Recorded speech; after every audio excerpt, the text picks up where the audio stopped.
and retooling young people for action and positive action for that matter. We have Waziri, the County Executive Committee member in charge of environment, actually climate change, water, and sanitation, because environment and solid waste management is separate in Mombasa. So karibu sana Waziri Emily, tuwapigie makofi tafadhali. And I understand that there are also French speakers in the room, so if we can get translation, please, from the back, assist us. Now we also have Eric Nyamwaro, who is an enabler working with incubators, working with accelerator programs, and leading the STEM Impact Center in Nairobi. Eric Karibu is an award winner in incubation and innovation. To begin my talk today, we have a young person thriving in the space. His name is Edwin, a co-founder of Motobricks, and he'll be joining us, and he will be part of the speakers.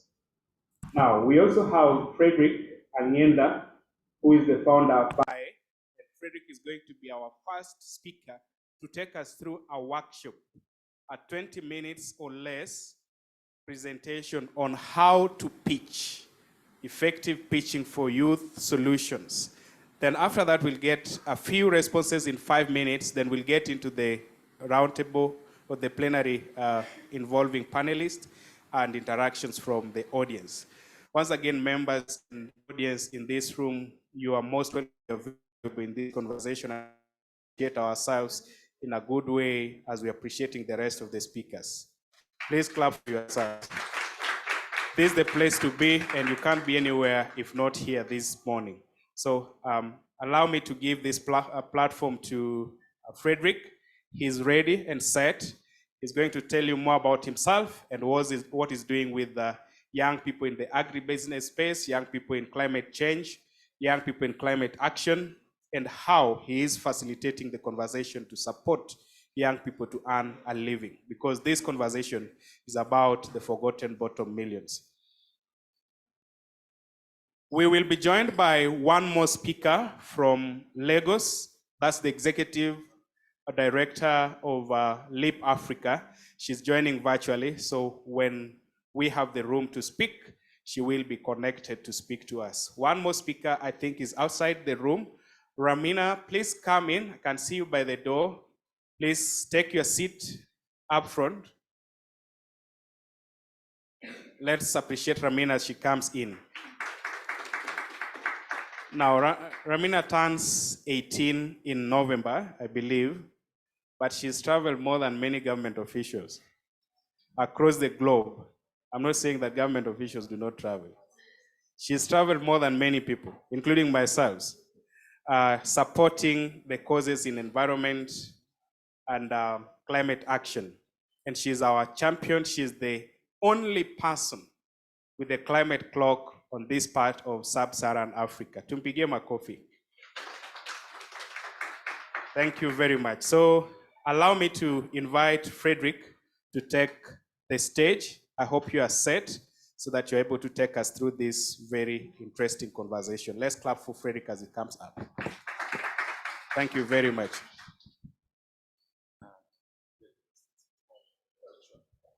Thank you.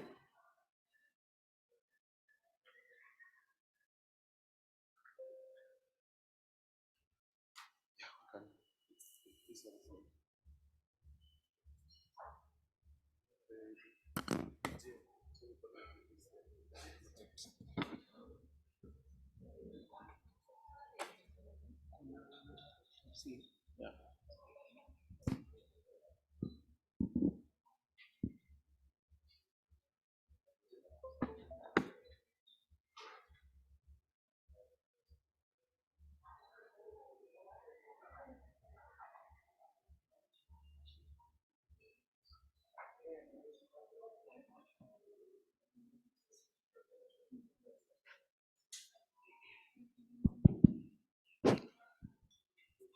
Good morning, everyone. I think I will need to get assistance to be able to project what we have to share today. In the interest of time, kindly, Can I have someone to help me project? So as we wait, I would want to make a short introduction of myself. My name is Frederick Anyenda. I'm the founder of an organization, entrepreneurship support organization, which is primarily focusing on building and growing startups within the agri-food sector. We are primarily focusing in the agri-food sector, and that is our niche. So as I stand here, I'm wearing two hats. One being the founder of Buy Africa, and the other being a board member at ASEC. ASEC is the Association of Startups and SMEs Enablers of Kenya, and I'm the one in charge of bioeconomy and bioeconomy pillar at ASEC.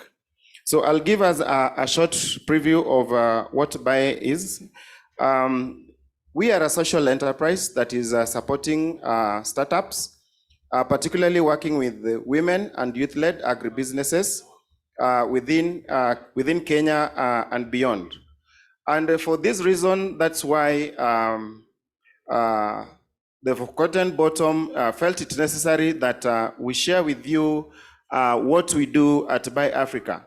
Other than running the incubation and acceleration program, the key focus or key area of interest would be around having to discuss or share with you a brief of what it entails to be an entrepreneur, first of all, and also to look at how do we deliver investor readiness as a requisite component for any growing business.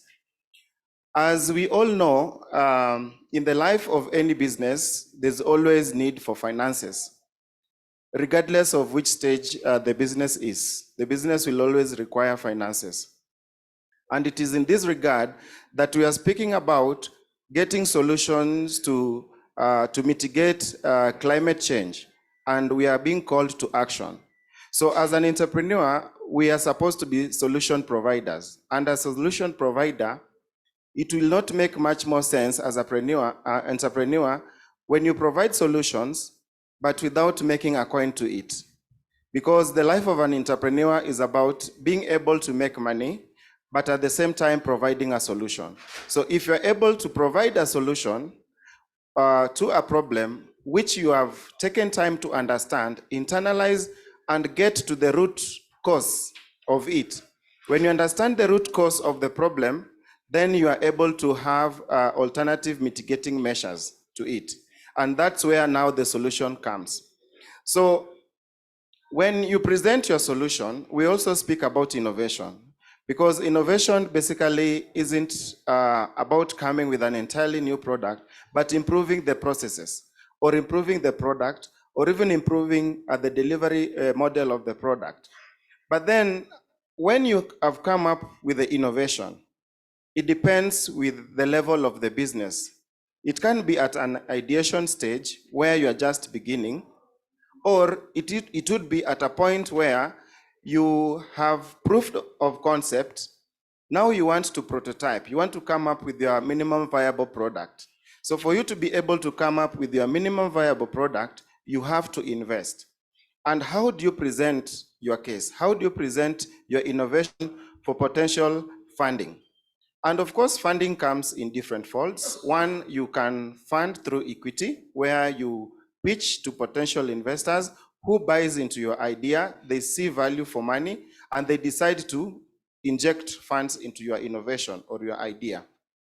But that's not enough. We always try to, many young people try to be afraid of going for debt financing. Debt financing is a no-go zone for any startups. Would someone tell me why you'd not consider to go for debt financing if you are a startup? Anybody? Any idea why you should not go for debt financing when you are at startup phase? This is the reason. For you to be able to be sure, and even for the lending organization to be convinced that you have the capacity and the capability to pay, they will look at your traction. But for any startup that maybe is still at the MVP stage, has not yet done the market entry processes. So it would be a risk to your business that you are picking up a credit facility which you are not sure you have the capacity to pay, because the market is very dynamic. So you need to understand at which stage of business are you, and that will inform the kind of financing that you will require for that particular business. So if it is a startup, the best bet to go for is to try and look for grants, or try to look for venture capital, or you can crowdfund as an option, or even your own bootstrapping. And bootstrapping comes in many forms. You can bootstrap technical capacity, you can bootstrap human resource, you can bootstrap experts that are able to support your business without necessarily having to spend. So those are the ways of accessing funds and financing for your business, which is very, very critical. I would want to speak about risk analysis in that particular venture or the innovation that you have in mind. When you have done a thorough root cause analysis of the problem and you've developed a model, a business model around the solution, it is important to look at the critical success factor of that business. You look at both externally and internally within the business, the red flags. Nowadays, the language of red flags has become very common. So even in your business, you have to earmark the red flags. Those things that will really be an indication or indicate that ikifika hapa, things will be tough. So you really have to map out the risks that are there, both internally within the business and externally. So caution, never depend, or one of the critical success factors for your business should never be an external influence or external control. Any element that is very crucial for your business, I'll give an example, a real example for my case. A critical success factor for your business should not be influenced or under the hands of a third party. You should be directly responsible for it. I want to give an example. I was running, I had set up a greenhouse somewhere at home, and there was a water project that was set up by the county government. And it was a mega project. And I said, I'm taking this advantage of this opportunity to be able to do action. Around slightly above 500,000 shillings, with the hope that I'm going to depend on water from the county government. Sadly so, after the project was launched, because that was my entire hope that this is going to solve my water problem. Remember, this is a greenhouse.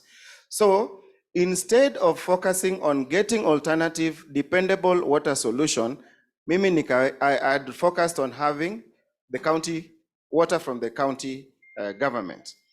Then it so happened, after the launch of that project, even today, 6 years later, there's no water in that system.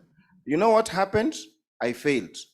But the failure has become a learning point for me, and that is why I'm working with young people with ambitions to invest and engage in agribusiness solutions. So what you must know as an entity or an individual that is interested in investing and providing solution in the agri-food space, we encourage you to have a focus on how do you fundraise. So identify your critical success factors, name them, identify and provide alternative solutions and mitigating measures that will give you an alternative option when things comes to show. So as we still try to get to connect, I think I'm almost halfway with my presentation, but that is the challenges that comes with technology sometimes, which we have to embrace.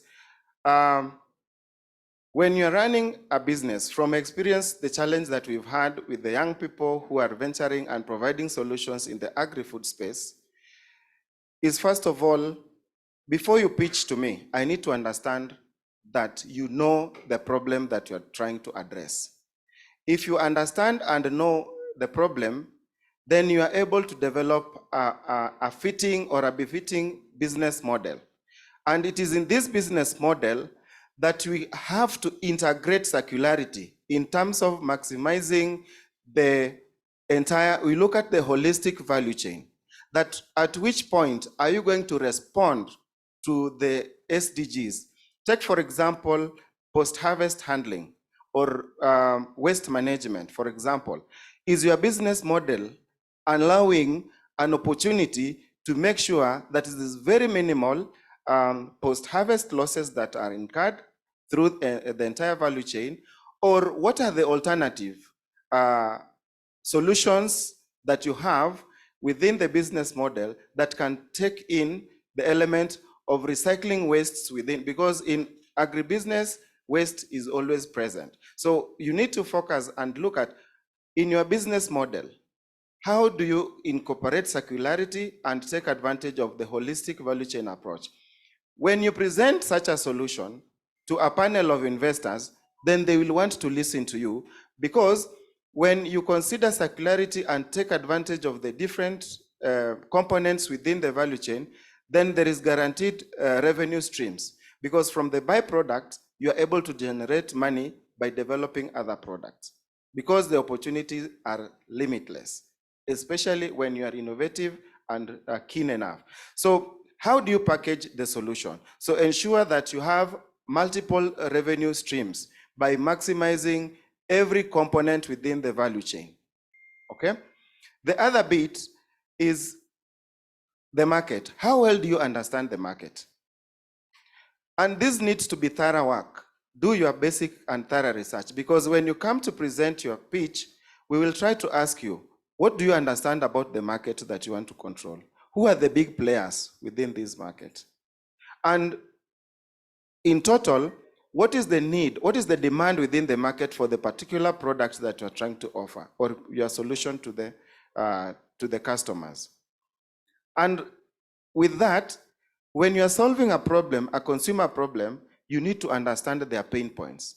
What do I mean by their pain points? When you're providing a solution, what is your value proposition? What is unique about your product that is going to help you penetrate the market and beat the competition? And what strategy are you going to use to enter into the market?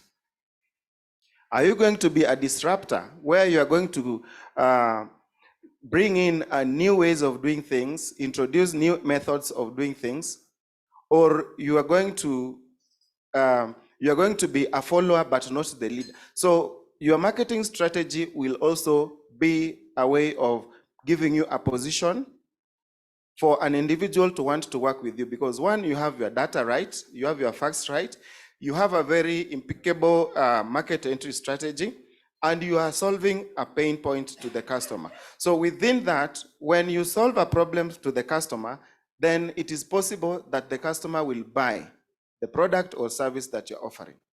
Because you can come up with a very beautiful innovation or a very beautiful idea, but is the idea sellable? Is it something that a customer is willing to spend their money to be able to get? Because when you come to pitch, your interest is focusing on the ask, how much money you need someone to invest. But as a judge or someone in the space that understand what it takes to be able to make money, it has to go down to the customer. Is your customer willing to spend on your innovation for you to be able to make business? Because I saw other presentation yesterday that were focusing on the uniqueness of the innovation. But how accessible is the innovation? How affordable is the innovation? So if your client cannot access,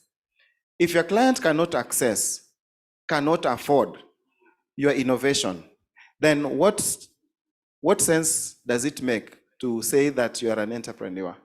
Because you cannot make business at the end of the day. So when you're presenting your business model and you're presenting your business case, make sure that your presentation and your product offering is able to penetrate into the market, okay? As we continue, we also need to understand that, yes, the business model is solid. The market strategy is perfect. Your value proposition is above board. Your production processes and the technology that you are adopting is top-notch. Then, now it is time to negotiate with the funding organization or the business partner. Now you want to make an arrangement. You've scored on all those elements.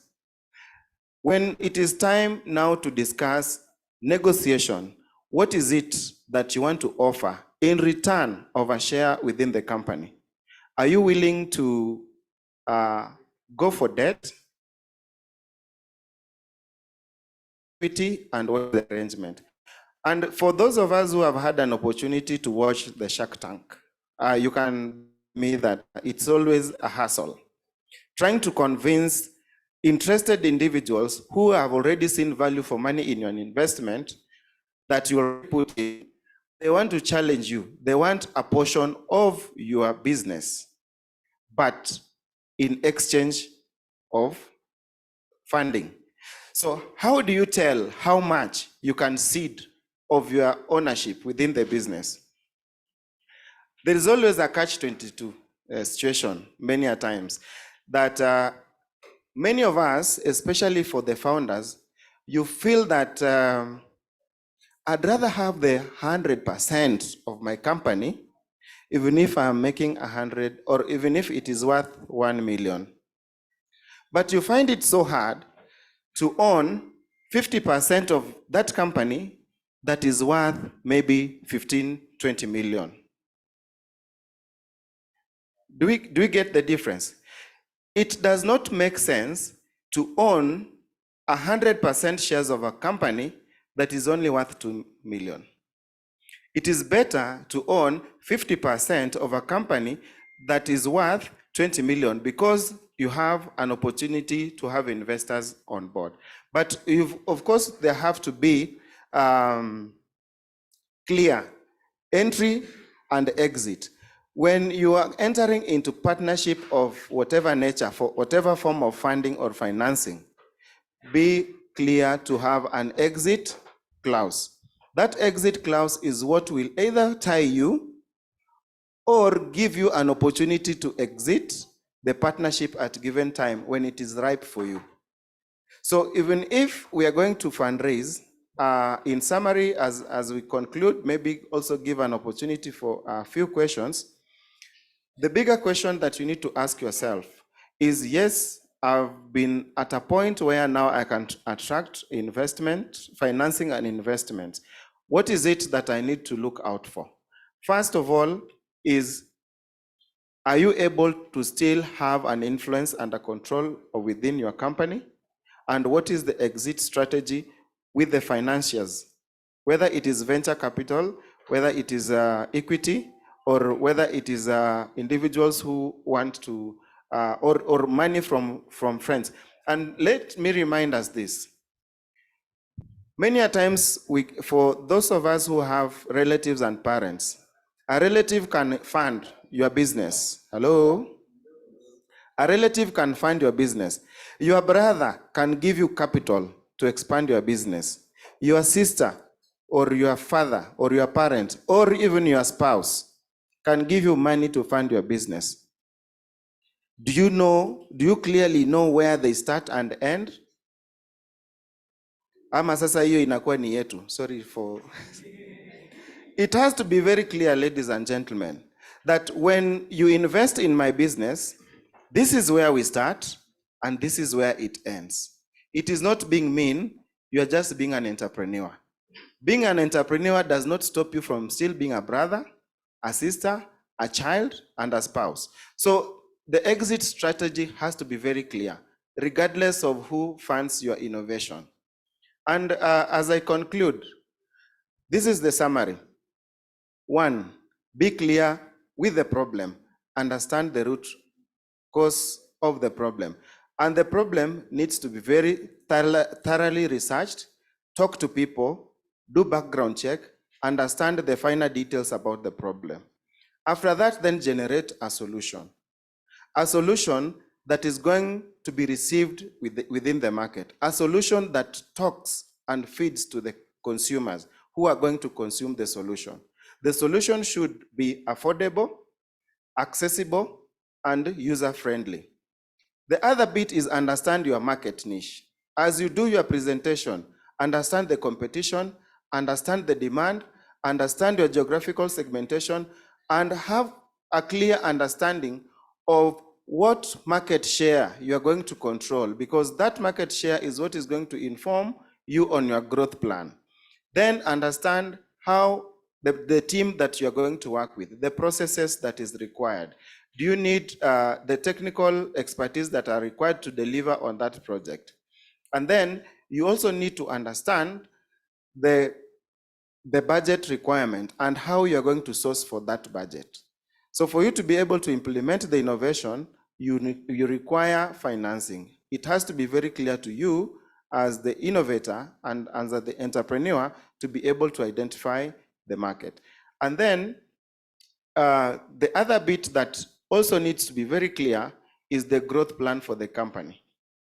You have to have short-term and long-term growth plans for the company. What is it that you want to achieve? So setting goals that are smart is very, very important for you to be able to achieve the desired outcomes. With that, I'd want to say thank you. And the floor is open for any questions. If there would be, I'd be glad to try and get responses. Philip.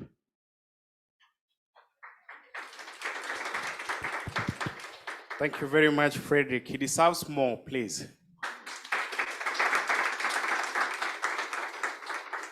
Thank you for that wonderful presentation. I think I will let you take your seat. We are going to have 1 or 2 pitches from the audience. Then we'll have a 5 minutes interactive session as we transit to the panel discussion. Is that in order? Thank you very much. We are still in time, and allow me to recognize the presence and participation of the Executive Director, LEAP Africa, who is joining us online. Her name is Kehinde Ayene, Miss Kehinde Ayene. Edie, if you could hear us, please just say hello so that we acknowledge your presence online as well. Hello. Good morning. Good morning to you. It's 11 a.m. in Nairobi. I'm sure it's around 9 a.m. Thank you for rising early to join us and for sparing time for this. We are going to have 2 pitches from the audience, and I will start by inviting Motobrick Solutions, represented by Calvin. Calvin is a colleague of Edwin, and he has a number of his colleagues in the audience. Calvin, please take the stage, and in less than 3 minutes, talk to us about Motobricks and what collaborations you're looking for. Good morning, everyone. Good morning again. Let's be energetic, kidogo. Tumekula. My name is Calvin, and I just want to speak to you this morning. We all have something in common, and that is we all eat, right? Don't we? We do eat, right? We also have another problem in the world right now, and it is the issue of climate change, right? It's a buzzword everywhere we go, right? We have people who don't really care about some things. They only care about, will I wake up today, eat? Will my children go to school? Tick. Will this happen to me? Tick. Tomorrow what will happen? Tick.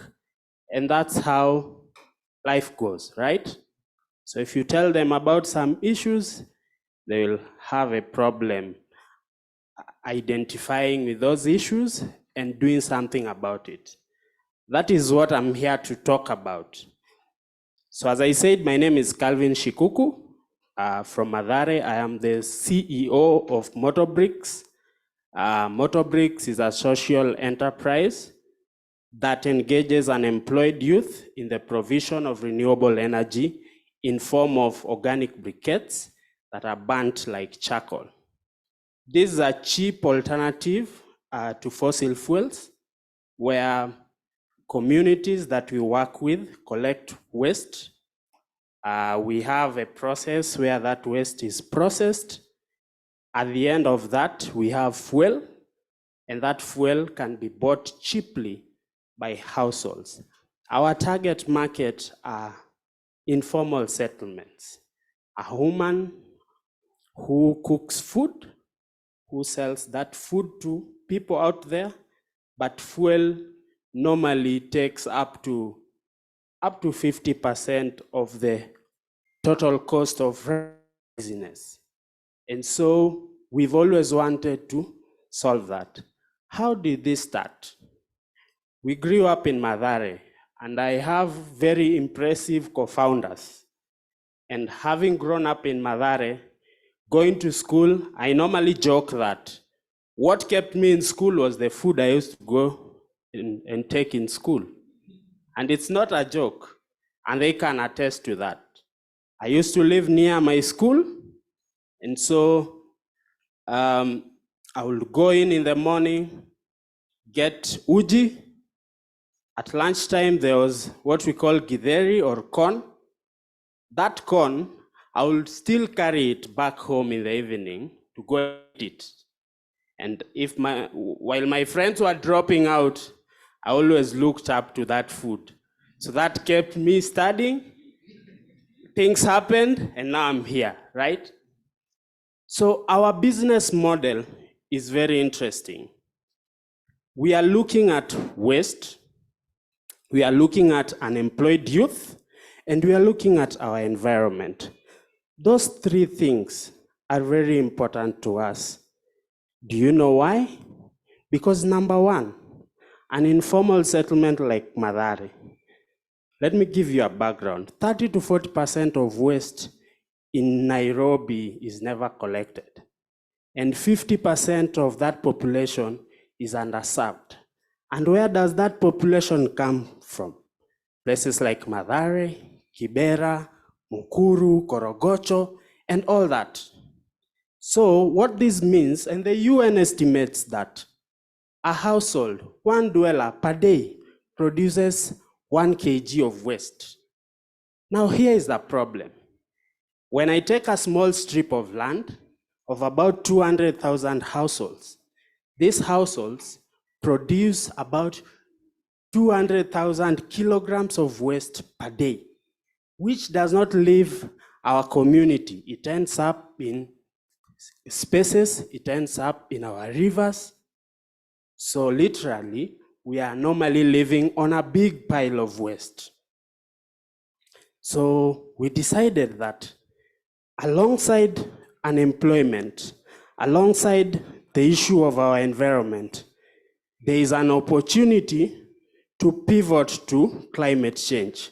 Let's not wait for policies to influence our ways of life, but we can, through that model, come up with something that is a renewable source of energy, that is efficient, that is eco-friendly, and that we decentralize. I will explain what that means, because it is also important to us that we decentralize renewable energy sources. Now, through that model, we have been able right now, last year, we did about 100 tons of waste from community cleanups alone. I know you don't have a picture of what 100 tons of waste is, but an average lorry carries about 10 tons of waste. And you can imagine you and young people working to fill up a huge lorry of waste that you collect from tunnels and all that. So it has been a very incredible work that we've been able to do. As I wind up, I'm here to look for partners. And with partners, this is what I mean, in very simple terms. we have come up with an innovation center because the struggle we had while coming up with a social enterprise, the learning curve was so steep for us that we were not sure we were going to make it. And then we realized, oh, we can support other young people to make bigger steps. So we came up with an innovation center, and what it does is purely a peer-to-peer kind of support of other young people who have ideas. These ideas are climate smart, and they are there to create employment for others. So we work with them. We already have a successful one known as Queening Africa that recycles used braids to very beautiful mats, doormats, earrings, and all that. And that is what we are looking for. We are looking for partners who are willing to work with us, who are willing to hop into the startup ecosystem run by young people in our communities who, as perceived, may have little knowledge, but have the passion to do something about their communities. Thank you very much. Thank you very much, Calvin.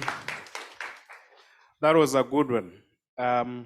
2 years ago, I'm not sure whether you are able to tell your stories, but I think it's been a transformational journey, courtesy of partners like UNICEF, Generations Unlimited, and many other partners that have been involved in this Plan International and others that are supporting. But again, what is most important is that you have been learning all through, and you've been enabling others to learn in the process as well.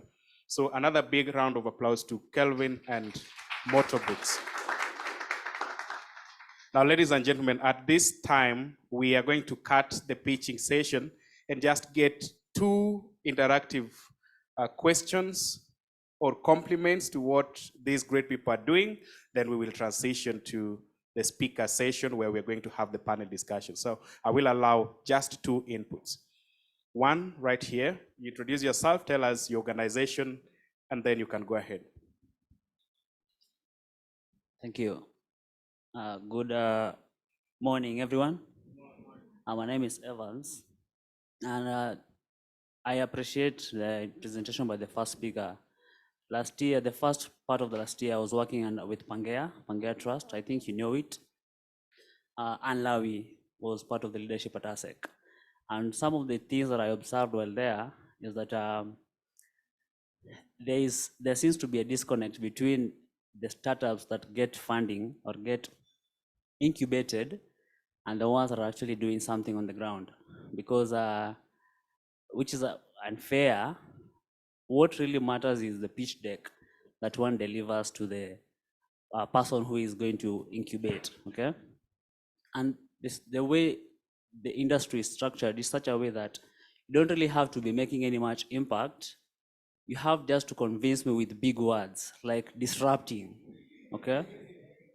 You say you are disrupting, you say you are, there is about AI, you just have to throw in those words somewhere in the financing. I think that's a problem, and I'd like for you, as someone who is in the industry, to address it and tell us how best you can bridge the two.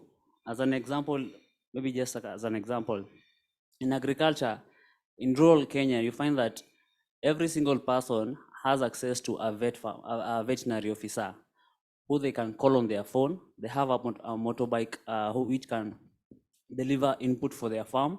They have an agrovet that they can easily call. But then you'll find a startup somewhere creating an app to connect this. It's another layer of bureaucracy, which is unnecessary. And the other thing I'd like for you to also talk about is, I had noted it somewhere, a moment. Yes, financing. Maybe it's good for you to advise the founders and the entrepreneurs here that they should be careful when getting financing, so that they don't get too much money at the beginning that it affects their growth trajectory. Yeah. So that you don't have an experience of Kune Foods, which burns through $1 million USD in 6 months. They need to be careful with the amount of money they're getting at the beginning to ensure that they grow slowly. Thank you. Thank you very much. You speak like an ecosystem enabler. Thank you for those inputs. We hope to get responses. Some are actually direct pieces of advice. Second person. Oh, okay. John. Okay, thank you. I'm John Kino Chieng. Yeah, thank you so much, Calvin Chikuku, for what you have done. You are doing a wonderful job. It's not the first time I'm meeting you. Yeah. Just a question. You talk of about the unemployment, waste, and environment. Please, can you tell us how is it related with what you are doing? Yeah, like that, mostly about the unemployment that is affecting the young youths in Africa. Thank you. Thank you very much, John. I'll allow Calvin to respond to that. Then I'll give Fred 1 more minute to respond to the questions asked by the first person. Calvin? We are fixing unemployment in different ways. There is direct employment, and there are those who are tied to our ecosystem. Number one, our main solution we were trying to offer was also to informal waste collectors. If you look at places like Mathare, informal waste collectors are mostly young people reforming from criminal activities. And they go there because they don't need any licenses, they don't need any skills. It's the best thing to do. But after some time, they find that there is not enough money in what they do. So we were doing some value addition. Mostly, our waste, the organic waste part was never utilized. So we are coming in with that, and with that, the waste collectors, the informal waste collectors are able to get money out of it because we buy the waste. Thank you. Thank you very much, Calvin. Allow me to give it back to Frederick to respond to the first question, then we can transit. Thank you very much. I think you've raised quite a number of concerns. Maybe I just want to make a very short comment on it, that yes, there are a number of entrepreneurship support organizations with a number of programs that they are running. And you'll always find that every accelerator has an interest in a certain sector within the economy. And therefore, they're always very sector specific. And second to that, the demand for the acceleration on the incubation services are very high, and too much that we are not able to meet them. In one cohort of say, that is possible, would they be able to absorb like 30 individuals, you receive application for 1,000 or even 1,500 applicants. So how do you sift them through? So that is also a challenge that calls to action for the people within this space that would be able to realize that there's a very big demand for the acceleration and incubation services to be able to support the activities that and the innovations that the young people are coming up with. And as I conclude, I would also want to say that your business model will speak for you. It's not about just throwing words, because when the judges are seated and they're supposed to evaluate you based on your presentation, it is always very open and a very transparent process. So if you put a very solid case and taking into consideration the issues that I was raising and the areas that I was commenting about, then it would let you know that whenever you want to put and tell your story in a manner that will articulate, one, the interest of the people that are seated there, the objectivity of the solution you're providing, and the impact that you are creating within the space where you are going to work. I can pick example of what he has just shared. You can listen to him, you can tell the socioeconomic impact, and then the benefit the solution is creating towards solving the global problems. Thank you. Thank you, Frederick. In a scale of 1 to 10, what would you give Calvin's for his solution? From the overview, Calvin, I can confirm to you that you're already above 5 because of what you are doing. But the other finer bit, the 0.5 and the 1s and the 2s, I would be able to add when I listen to your in-depth presentation and how much you are translating your solution into making money. For me, if you're not making money, then we cannot talk. Very genuine feedback. It's money or nothing. Money on the box. Ladies and gentlemen, let's give another round of applause to Kevin and those who have presented so far. We're coming to yet another interesting session of this discussion, and that's where we're going to have the panelists. Allow me at this juncture to invite on stage the very vast speaker, Mr. Ogli Mukhtar, who is working within the Cabinet Office, Executive Office of the President, as the Secretary Strategic Initiatives, in charge of rehabilitation, in charge of de-radicalization, and in charge of reintegrating young people into their communities, especially at-risk youth. Let's give him a round of applause as he gets into the stage. Thank you very much, Eric, and because you're on stage already, but I'd like you to take the farthest seat on the left. Eric Nyamwaro is a colleague in the space, a very enterprising support part of the ecosystem. He'll be able to introduce himself. He is the founder of the STEM Impact Center, doing a great job with young people and children. Allow me to invite again on stage the Cabinet or the County Executive Committee member for Climate Change, Water, Sanitation, and Natural Resources, the County Government of Mombasa, and that's none other than Emily Achieng. Thank you very much, Waziri, at your pleasure. Take the seat next to Mr. Mukhtar. Allow me again to invite on stage the only person under 18 in this room, I believe, but deserves to be here, and that's none other than Ramina Paulette. She's the founder of Let Lake Victoria Breathe Again, and she'll tell us much more. She has more than 10 titles. I don't know how many titles I had at her age. Thank you, Ramina, for coming and honoring this session. Lastly, allow me to invite on stage Edwin Odhiambo, who is a co-founder at Motobricks, one of the youth-led and youth-founded innovations in Mathare. And so, one more, who is not the last, who is not the least, but part and parcel of the ecosystem in a great way, and joining us virtually, as I mentioned, is the Executive Director, Leap Africa, Ms. Ayeni. She's already online. Please, if you can put her on screen.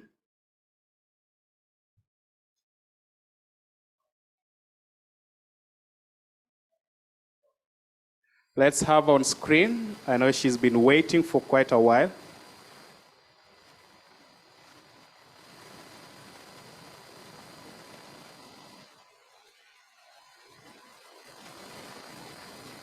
Hello, Edie, are you able to hear us? Yes, I can hear you and I can see you all. Thank you very much. It's a pleasure to have you join us this morning. And I would like to give this first opportunity to you to introduce yourself to us before we go to the audience here physically with us. Please take the moment. Thank you so kindly. Good morning, everyone. My name is Kehinde Eni. I'm calling you from Lagos, Nigeria. It's a pleasure on this platform. Thank you for the opportunity. Leap Africa is a youth-focused organization that is Pan-African in its aspiration to inspire, empower, and equip a new cadre of African leaders with the skills, tools for personal, organizational, and community transformation.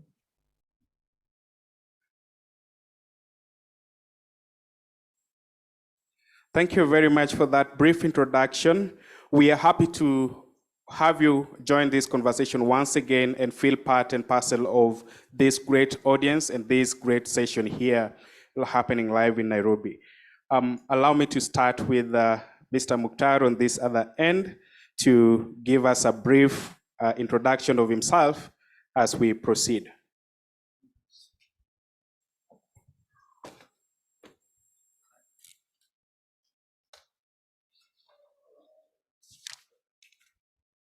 Bismillahir Rahmanir Rahim. It's a pleasure to be here. Actually, I'm quite thrilled to be among friends. I need to make two disclaimers. Eric Nyamwaro, Philip Pande, Martin Olo, where's George? All that is my squad. Ladies and gentlemen, I'm thrilled to be here. This triplet, Youth Solutions Dialogue, Climate Action Zone that looks at the nexus between youth innovators, policymakers, and enablers. First of all, I would like to thank the Alliance for Science for convening this conversation, critical conversation to the Africa Climate Summit. Leveraging youth networks across Africa, but particularly in Kenya, in co-creating and cross-pollinating ideas of innovation to tackle the challenges of climate change is a critical matter. I also wish to thank Kelvin Shikuku from Mathare. I think he said all that I wanted to say, but I will not repeat. And also my colleague who asked about the science of pitching and financing is very important. Framing issues matters. Language matters for impact. So the English we speak about, how do you explain to our rural mothers talking about climate securization? Hata Kiingereza ni ngumu. Now for us, with this team, we were able to establish the out-of-school Youth for Science, Technology and Innovation. Though the initial focus was on peace building and community resilience, climate change and climate action became more critical over the years. And in the place of science, technology, and innovation, because they say the future is digital. How we unpack the language of digital, language of technology and science and align with our native indigenous knowledge and languages is very critical, especially for the younger generation, because you guys belong to the future. I'm also 25, but looking at these issues, how we transmit these opportunities to young people is very important. Understanding the struggles and the conflicts of the past within the nexus of climate change, peace, and security for young people is very critical. For me, mambo ni matatu. People, planet, and peace. How our young people are involved in these issues and create the synergy between these in the context of system thinking. If you look at those as elements, looking at the connection between the elements, what the disruption of one can do to the other for the young people, because the future belongs to you. What do I mean by people? First of all, let's talk about the planet. Let's talk about Mother Nature within the context of climate change. How many minutes do you have, Philip? Lakini kwa maana mimi ni serikali, time is mine. Protecting our climate from degradation through sustainable consumption is very important. Through sustainably managing our resources is also critical. Also, more importantly, the urgency for evidence-driven action on climate change. Data matters, evidence matters. These elements inform policy, and policy shapes the direction of our practice. For young people, if they can leverage the interconnection between those elements, looking at the youth level, youth ecospace, and looking at the policy level, at government level, and looking at the partners, how relevant is it to the demands of our future? These are pertinent questions young people should be asking themselves. People for us, like what my friend Kelvin said in Mathare, That is a critical unit of analysis of how we live across Africa. Beyond independence, and for Kenya, have we realized the promise of devolution? Yes. Is it perfect? No. What are the elements in people that we need to look at, young people, to hold others accountable as a generation of change drivers? The elements we look at issues of poverty, hunger,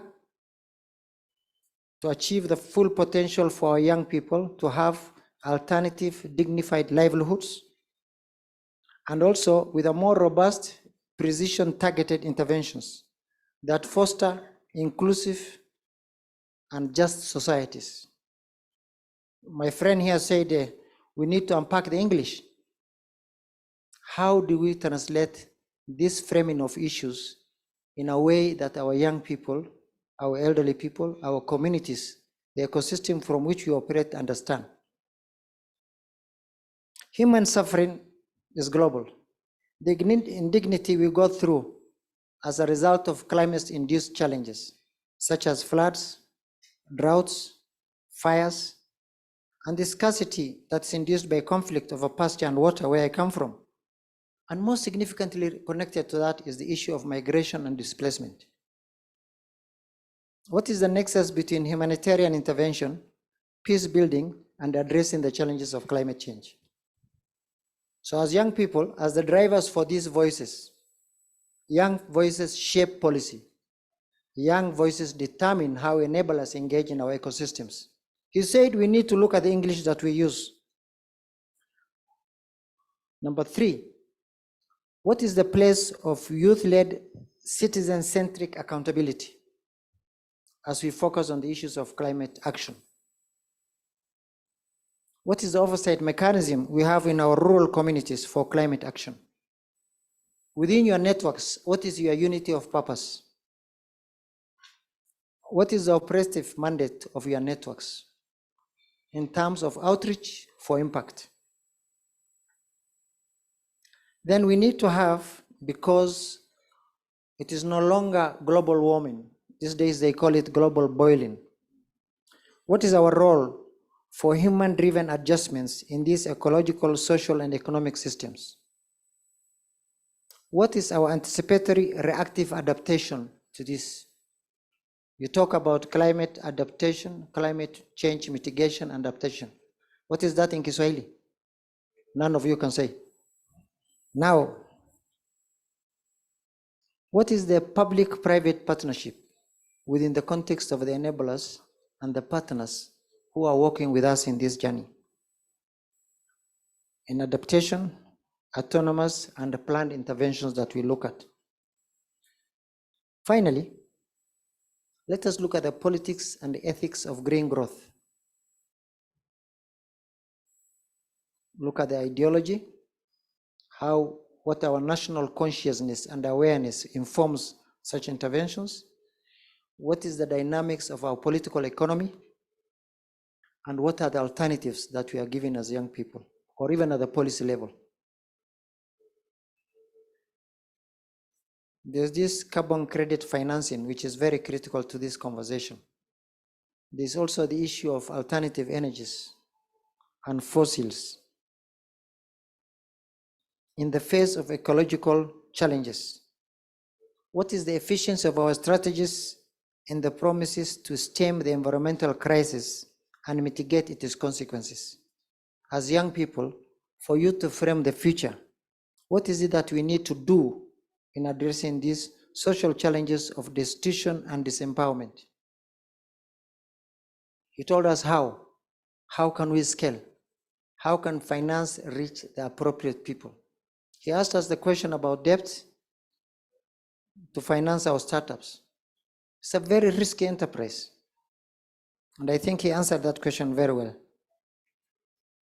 Finally, what is important in all these conversations is partnership. How to mobilize the means required to implement, mobilize grassroots network for strengthening citizen solidarity.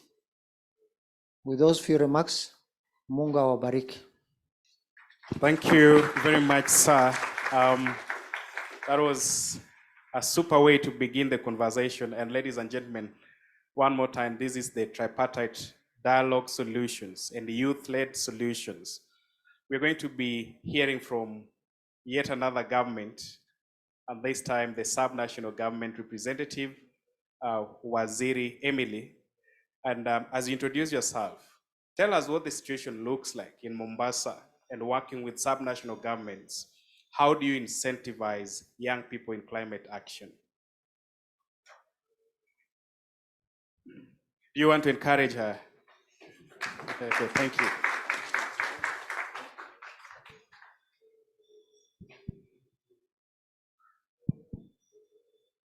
Thank you.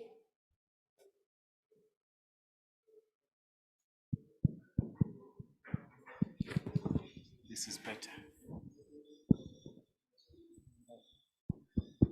Thank you, Philip. Good morning.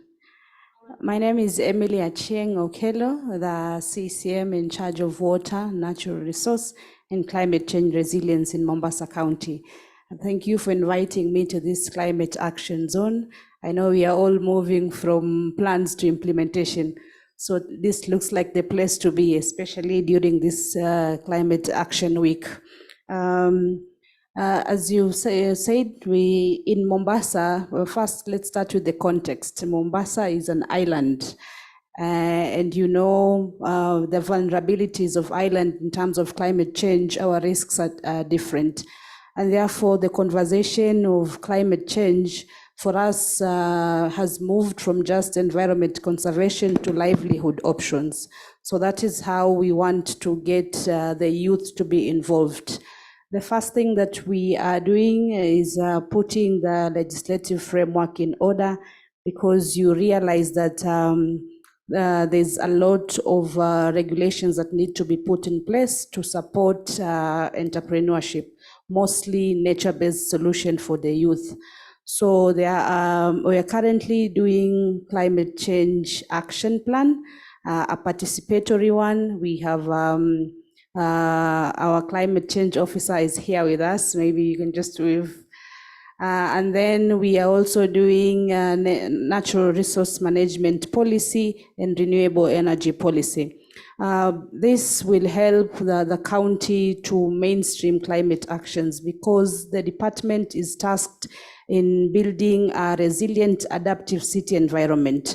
If you look at the conversation of climate change, we are looking at the entrepreneurship option, because it's mostly on the production and consumption. So we need to put in place incentives for startups, for youth-led businesses that are climate smart. We have identified several sectors that are key in ensuring that the city is geared towards a low carbon pathway economy. The first one is the transport sector, and then there is the blue economy sector, there's environment, and then there's construction. In transport sector, the conversation of e-mobility is huge. Just the other day, we launched a campaign on the same, especially on the two-wheelers and three-wheelers, and the county has a special levy for tuk-tuk operators and boda-bodas that are and on electric, so they don't pay the same fee as the other operators in the industry. This is just to motivate people in that transition. But we are also talking to partners in the same to see if there are more incentives that the county can give, especially maybe land for charging stations, incentives for companies that can put up retrofixing mechanism for the current existing diesel tuk-tuks. And then if you look at the blue economy, we are trying to organize youths into cooperatives.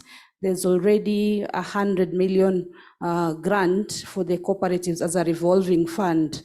So we have a team that is multi-departmental that looks into the proposals that come. This is mostly for youth and women, and they are able to get the grant for the blue economy sector. And then in the construction, we we are working with our TVETs. You also know there's a need to reskill and upskill because the new way of doing business, the climate smart way, requires that we upgrade the skills of our youth. So we are working with the technical institutions to see that the curriculum is up to task to provide a labor that can support the economy. We were just the other day, we were challenged to produce mechanics that can work on the electric tuk-tuk, and we did not have a sufficient number to support that industry. So we are working closely with the TVETs to see that if we are talking about electric e-mobility, we have the right skill to support it. If we are in construction industry and we are talking about maybe recycled bricks to support the industry, we are talking about innovation in that sector. Do we have the capacity to do so? So we are also looking at how can we build capacity for our youth. There's also a lot of awareness creation that we need to do, because transitioning to a different way of life in terms of our consumption and production, it requires some change, and change is not normally easy. So we run different campaigns with the county and with partners, just to speak about what needs to change for us to live in a sustainable environment. We have noticed that the gentleman talked about startups that are not able to get finance, and those that get the finance do not necessarily need the money. So what we are doing with support of partners like Swahili Port, we have different hubs that brings together youth in different sectors, where they are able to get mentors to journey with them through the pitching sessions, so that by the time we have partners that come on board, we do not say there are groups that are left behind that are supposed to get the money. So we have different pitching days. We have Thursdays for environment projects. We have Tuesdays for agribusiness and blue economy. And that's where we get projects that can be linked to partners to support. But as a county, we also know that we need to put in some guarantee. That's where we have the money for the revolving fund, especially for startups. So for us, we are mostly looking on training, on financing, and the policy framework to support businesses in Mombasa transitioning to a greener economy. Thank you.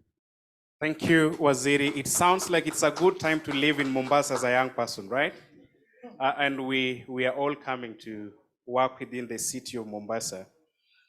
Interesting. 100 million grant for blue economy startups, and that's in the space of climate change, skilling and reskilling, and much more. And especially for the fact that you have a pitching session at Swahili Port, that's strengthening the ecosystem, especially working with youth-led innovation hubs. Perhaps it could be a good time to listen to the Executive Director, LEAP Africa, again as an enabler and a development partner in the space. Edie, if you could hear us, please. How is LEAP Africa involved in the entire space for young people in climate action? You were here about 3 weeks ago, and I know you were in Zambia and a couple of other African nations. We are here with young people represented from at least 14 African nations. What could you tell them as one of the biggest wins working with young people in climate space? Thank you so much, Phillips, and good morning to all again. Okay. Can you all hear me? I see Philip looking around. Thank you. We can hear you loud and clear. Super nice. So thank you again. So LEAP Africa is an enabler, as Philip has introduced. I've also given a brief introduction to who we are as an organization, but we are also a youth catalyst. We catalyze change agents across Africa, and we are very excited about many initiatives that we are pioneering. There are some that we are leading on, definitely in Africa. I'm excited to share some of this with you all. The first one is definitely the one that brought us to Kenya more recently that Philip has spoken of. It's the Youth Day of Service. This is an annual program that we've run for 4 years now in Africa. It's a Pan-African campaign for us to mobilize young people towards the Sustainable Development Goals. A big priority for us as an organization is for us to raise talent for the actualization of the SDGs. And we do this through a very diverse ways. And one of it is the Youth Day of Service that I've just spoken of. Every year, we mobilize young people through projects in their communities that they co-create, that they find very useful and transformative. We take it a step further to finance these projects. So yes, there are micro grants, but it's a lot by the time you begin to look at the number of projects we are financing across the region, across the continent. And in this particular year, we had interest from 33 African countries and almost 4,000 youth volunteers across the continent. And this is not our first rodeo. We've done this in the first year, the second year, third year, and the fourth year. Basically, each year it becomes bigger, richer, and more exciting. In this year, we tapped into the green work and movement in Nairobi particularly, and underscored the work that the government was trying to do there by investing in green skills, in green energy, in green related projects and climate actions of young people. And that's not limited to Nairobi or Kenya, but in other countries across the world. Even in Lagos, Nigeria, we also spend time, putting in trees in order for us to have a planet in so many years when these trees begin to germinate. But that's not the only work that we do. I'm also excited to share with you all our Social Innovators Program and our awards, which is in its 10th year this year. Very exciting for us. When we started out, we were basically just recognizing young people who were pained or energized by circumstances in their environment, in their communities, and wanted to give back. As our Social Innovators pool have grown, we've also expanded into African countries. And right now, even in the core that we have, I believe there are about 14 African countries that are participating in this accelerator program, where we are really upskilling the innovators, social entrepreneurs to become profitable, impact ready, investment ready, scalable and more sustainable. We provide wraparound support for them throughout the accelerator year. And we continue to follow up to see how their organizations are transforming, how their impact is changing essentially in terms of the innovation and intervention that they are rolling out and the work that they are doing. And we've seen very exciting work that is being done by our fellows. Personally, as an organization, we are not able to reach all the 17 development goals, but through our fellows, through our alumni of innovators and social entrepreneurs, we are able to actually reach the 17 goals.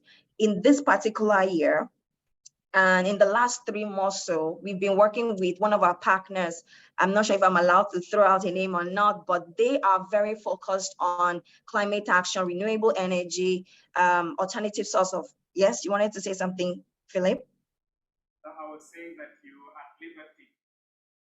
Okay, thank you so much. So this particular funder is Sahara Foundation, and they are in the renewable energy space. They are very interested in how many fellows who come into the program are dedicated into using resources to create an alternative source of power to save our planet and increase the opportunities in rural communities and even in urban centers, because of course, power is a challenge. For instance, alternative source of energy is a welcome development across the region as well, in places where it's hard to reach with interventions such as power, infrastructure, and things like that. And so this is to say that we look beyond what we can do by extending ourselves through the social innovators and entrepreneurs that we work with robustly. Also to say that in previous years, a huge number of the fellows we've worked with and alumni that have emerged are also working in the climate action space. I speak very fondly of our fellows and alumni, Doyin Ogushola Ogunye. She has been working in the climate action space and gone into waste upcycling more recently. So as our initiative has expanded, so our aspirations have expanded. She's gone from just cleaning up beach in Lagos to doing more of this sustainably in other places in Lagos. She's also set up a center for collecting waste and transforming waste. And we have a huge number of alumni like that working to create home decor out of the products and waste that they found in their environment. But beyond the work that we do in this space is that we've also set up funds to finance the work of our alumni. We continue to provide ongoing support. And even in this year, we are giving out $100,000 only to those people who have emerged as top talent within the social entrepreneurs to continue to foster work within the climate action space and across the SDGs as a whole. Maybe to summarize my thoughts would be to just continue to share with you that we are very keen on pursuing partnership and collaborations that would deepen our work in climate action, in the promotion of the Sustainable Development Goals as a whole. And we haven't, quite reached the mark yet. As you begin to think of the statistics, I mean, I watched the opening, the plenary yesterday, and they were talking about global boiling, moving away from global warming. And this is a big phenomenon and that we cannot be silent, we cannot be removed. We have to continue to champion those people who are invested in ensuring that we have a planet. So I'm going to hold off for now and see if you would come back to me to share more thoughts on this. Thank you, Philip, and everyone. Most definitely, Edie, I'll come back to you, especially for the reason that you mentioned that there is 100,000 USD to be won. And I believe this is under your accelerator program in the 14 African countries you mentioned. Such a great opportunity for young people listening here, elsewhere following online. Now, we are going to come back to you at the tail end of this. At this time, allow me to introduce again yet another speaker, Eric, who is an enabler in the space. And Eric, a lot of information coming in, money put by the county government, opportunities and policy framework by the national government, enablers like Leap Africa working with young people. As an incubator and somebody that has run accelerator programs at STEM Impact Center and elsewhere in the country, what is the challenge and what are the opportunities for young people in climate action? Thank you, Philip. Maybe allow me to share from the eyes of lived experiences of supporting startups in the past 2 years. And just to give in figures, if I pick 3 startups, they've been able to access 27 million shillings. And Calvin here was one of the startups that we were supporting. They were the winners of Generation Unlimited in the year 2021. And they were able to win about 3 million Kenya shillings. And we have here Gilbert, also from Aquaban Culture in Kisumu. Very interesting. They began with 1 million shillings. They've been able now to get 10 million shillings more from another funder in the past, and this I'm talking the past less than 12 months. And recently, one that we supported, Sunnywise, who are in the business of doing eco-friendly toilets, handling the sanitation program, started with 60K, this is in 2022, then 1.5 million, then 10 million shillings. They've just won and they're in the pipeline of winning more grants. So this is a total of about 27 million Kenya shillings that has been won by startups. And the interesting thing here is that Mr. Mukhtar, who spoke here, is my mentor. He's made me who I am, and we've been traveled to each and every county in this country with him.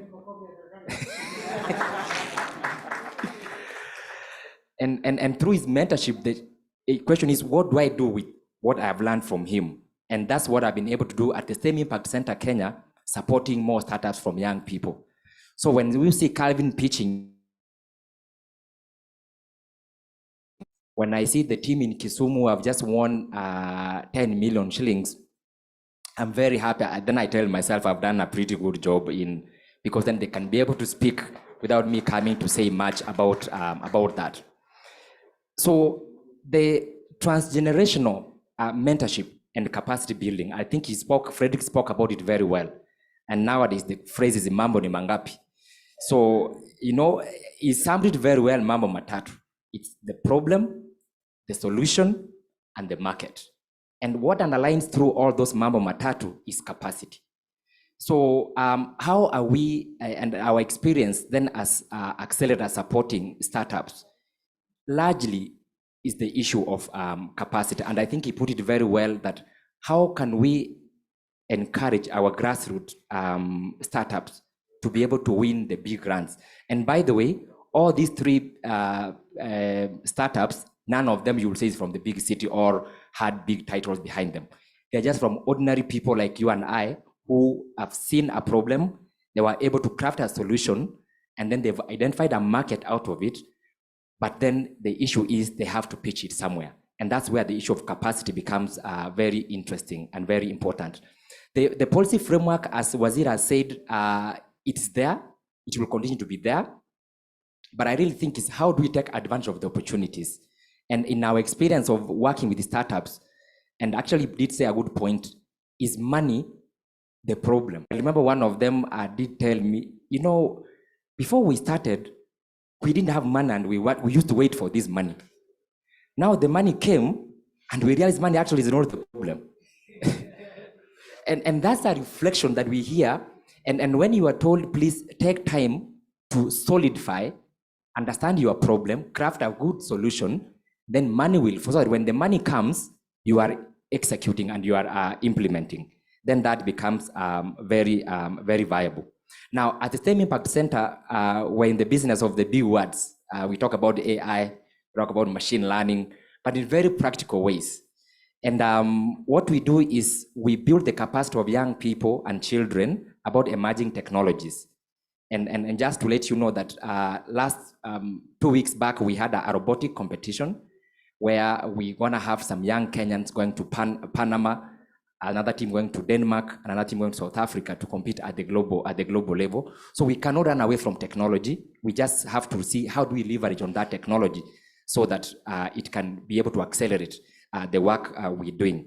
Just also to chime in on what Waziri mentioned about the environment, one of the other startups that we're working with is a drone company that actually is the only licensed manufacturer and operator. Other people have a license to operate, but this specific one has a license to manufacture, which means then you can do add-ons. You can add more sensors on that drone so that it can do more capabilities.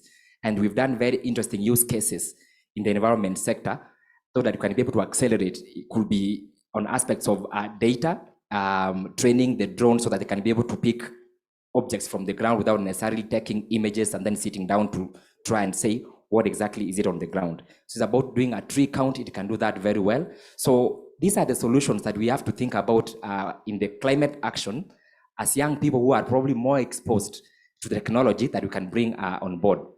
Lastly, from an education perspective, because then we have to look at the largest young people are found in structured institutions are in the education space. And we have someone in that space already. And if you are keen to look at the education reform for this country, you'll find that climate change has been part and parcel of the curriculum. They will be mainstreaming as one of the pertinent and contemporary issues that will be taught in all our schools. So you will find a way that by the time the young people come up with solutions, be it at junior school or at senior school and the pathways, then it's very much possible to start having solutions at very early stages. So what I'll say, I go back to my mambo matatu, is that there are opportunities.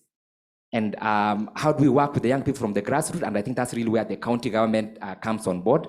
And we need to spotlight the good works by Mombasa County that has begun and start challenging other counties so that they can follow suit and provide opportunities and platform for our young people to excel. Thank you. Thank you very much, Eric. And I believe no one is as practical as you are in this room, courtesy of the work that you've done with young people. And I want to request us to give another big round of applause to Eric. Ladies and gentlemen, I'm doing that because I'm confident that there is no startup on the other end of the room that has 10 million in the hands of Eric and another 10 million in the hands of Eric, monies that are going into supporting young people, creating jobs, and facilitating livelihoods. We've heard from the enablers, we've heard from government, and it's such an opportune moment to hear from the real actors, the doers of the actions. I want to invite Edwin. Eric has talked about what you've won. What has been the experience handling money and handling an innovation in an informal settlement? And is money always the problem?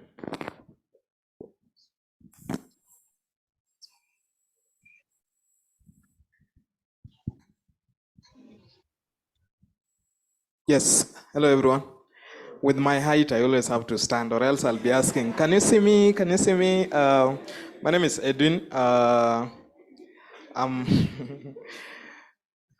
Yes. I'm a student of urban planning and environmental management, the founder and managing director at Youth and Urbanism. And today we are here to tell the story of Motorbricks Innovation Center and Motorbricks Social Enterprise, which I'm a co-founder too. And I want all of you to appreciate yourselves for being here to further these conversations around business and entrepreneurships and all that. Yeah. I'm here with a very wonderful team of young people from all over Africa that I would really want them to just wave wherever they are. Thanks to Plan for even bringing up more people from all over different countries just to come and join us.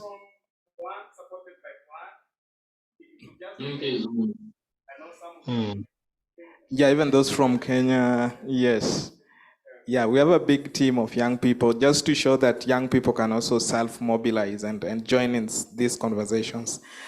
If there is anything that I would want us to leave this meeting with is, it is not just about the business. And that's one thing that I think it took us a long time to realize, that it is not just about business. You can transact, you can make money, but even more opportunity opens up if you start positioning yourself to be a social enterprise, one that produce or create solutions for the society that you live in, the community that you live in.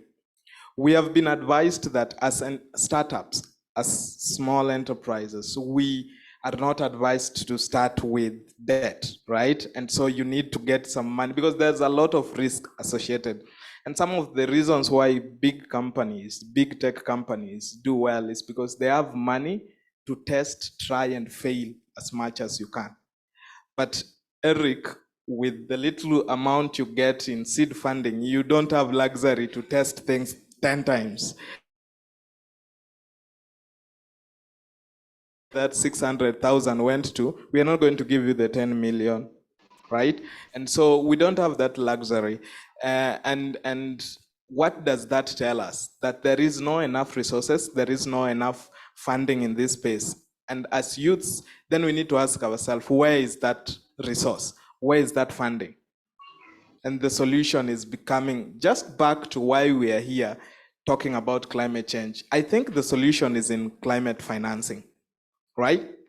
The solution is in climate financing, and if we are able to leverage on that, then young people will get more funding to test things so many times that at the end of the day, our enterprises will be much refined when we are getting into the market. What we have been able to do through Motorbricks Innovation Center, through Motorbricks Social Enterprise, through Youth and Urbanism, is to try and amplify these voices. we have realized it's not just about our business. It's about how do we also support the rest of the community and the rest of young people starting businesses all over Kenya. How do we then amplify these voices? I'll wind up by saying it's crazy nowadays in Kenya, if you don't finish your speech by saying mambo matatu, the three those things, yeah, then you will have not spoken in general. And for me, climate financing trickles down to three things. The fund should come now, right? It is urgent. And so we don't have to wait for COP29, to wait for COP30. It should come now. And that's the first thing. The second thing is that it should be at scale. Easy pesa kidogo kidogo, and my friends from other countries, what I mean is this small money that we are being given might not have great impact. Money needs to come in scale. And lastly, it should be affordable. Countries, African countries, are getting this cash at a very high interest rates in some of these banks, and that is not okay. That's not okay, while other countries are getting it cheaply. And so those three things, it should be now, it should be at scale, and it should be affordable for all of us. And that, I think, will help government and institutions like the CSOs to be able to support the youth-led initiatives in the country. Thank you. Thank you, Calvin. And it's always rejuvenating listening to young people in charge of their faculties. As you challenge us on the climate financing, the fund must be now, must be at scale, and must be affordable. The other reminder to all of us is that to whom much is given, much is expected. Thank you. Now, to the last one in the room, last but not least, you are at the center of action, Ramina, at a very tender age. And I want us to just begin by listening to you on what motivates you and what drives you into climate action than anything else. And in 2019, we awarded you the Kidpreneur of the Year at the Lake Basin Innovation Investments Week. How has that transformed your operation and your drive as a climate enthusiast? It's your time. Well, first, I'd like to mention about the key people who would drive this change are young people and youths. So with the fact that we are living in a continent that's really rich in minerals, but then we are facing a massive destruction that wasn't really caused by us, but because of the global north. Well, all this, when you look at these incentives, when it comes to climate change, it's a big topic. And all of us, I think from one way or another, have been affected.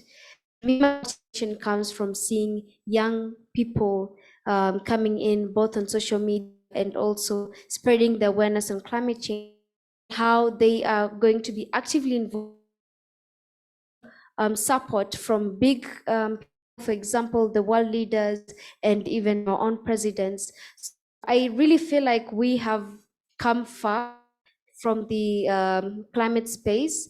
As I could mention that I started at a younger age.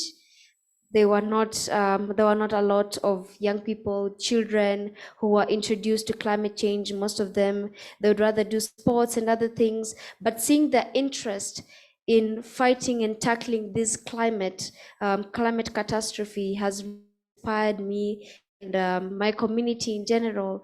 That's why I normally with the conferences and say that we need to. You awarded me the Kidpreneur 2019 when I was around, I think 14 or 13 during that time. And probably I'd like to take you through as why I won. I'm actually the founder of Ramina Polet Eco Product. Is business that does a lot on making products from the water hyacinth, which is a waste that's found in Lake Victoria that blocks navigation of boat riders and also affects the aquatic. With that, I found the opportunity to bring this change back at home because I am from the Lake Victoria community and create a sustainable solution when it comes to blue economy and also solving the climate crisis. We make products bookmarks and table coasters, personalized custom products. So whenever these people who are amazing people over here, climate finance, speaking about youth involvement, I found it really deep down in my heart, because all this is what we are fighting for. We're fighting for this generation, not only the next generation, but this generation, because we're currently living in the present and we need to check up with the reality. As I could actually say about the SB 58, the negotiations that took place in June, I was really disappointed in how much the youth representation was less. And even with the NGOs who are not being given access to these main rooms where they're making these decisions. And since we are looking forward to the COP28 that's happening in December, all of us are trying to drive the systems change, be it in the food systems, on agriculture, renewable energy, and all these different sectors. I feel like it's better for us, all of us in this room, to take part in this, because I couldn't just say only doing this, for example, what we do, cleanups, advocacy, and awareness, it's not enough. We need to make sure diplomatic systems are met up with the actions that you're doing. Because even when you look at the climate clock, which states we are remaining with only 5 years to achieve net zero emissions, that up to the low carbon emissions, and also striving for the restoration of ecosystems. So I'd like to urge each and every one of you to join in this fight, because it's not only me, one person, who can stand alone. We have to do this together. We have the Africa Climate Summit, and seeing the solidarity of the Africans in these rooms that are pleading for our continent that has been multiply struck by these catastrophes like climate change. We've had instabilities, political instabilities. So I think we should make sure that this opportunity guides us to the right path, and make sure that all these voices are included when it comes to these types of conversations, discussions. Thank you much for inviting me to this amazing event, and I hope that you could be able to speak more further from the Africa Climate Summit, and perhaps our president and the office of the presidency maybe consider endorsing on the Fossil Fuel Non-Proliferation Treaty, which is basically advocating for governments so that they could limit the fossil fuel extractions. So if we could be able to pick up this conversation of Fossil Fuel Non-Proliferation Treaty and the Plastic Treaty, we could go far ahead as Kenyans. And maybe we can also strengthen our key voices in about the logging, the banning of the log ban of the, what's it called? The 6-year log ban that was lifted. I hope that they could consider it, especially from the Ministry of Environment. So yeah, that's all that I could say. Meanwhile, I appreciate everyone who's here that's taking a key step towards solving the climate crisis and making sure that our voices are not depleted.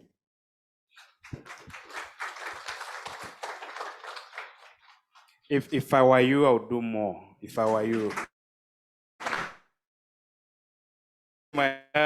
It's always interesting listening to Ramina, and I see her, I see a lot of vision. I see a lot of possibilities, because at the age of 12, she was already a founder. Who else is a founder this other side? A founder of anything? A founder of a new name? A founder of an enterprise? Thank you. Pigia Makofi, let's clap for her. A founder of something. Please, and then to driving an initiative and start something named after yourself, named after your community, and an initiative that drives action. The youth at the table. Ramina, that's where you are, and directly challenging policy. I can assure you that what you're saying is going to end up in the president's ear, because the president is represented by his advisor and secretary strategic initiatives.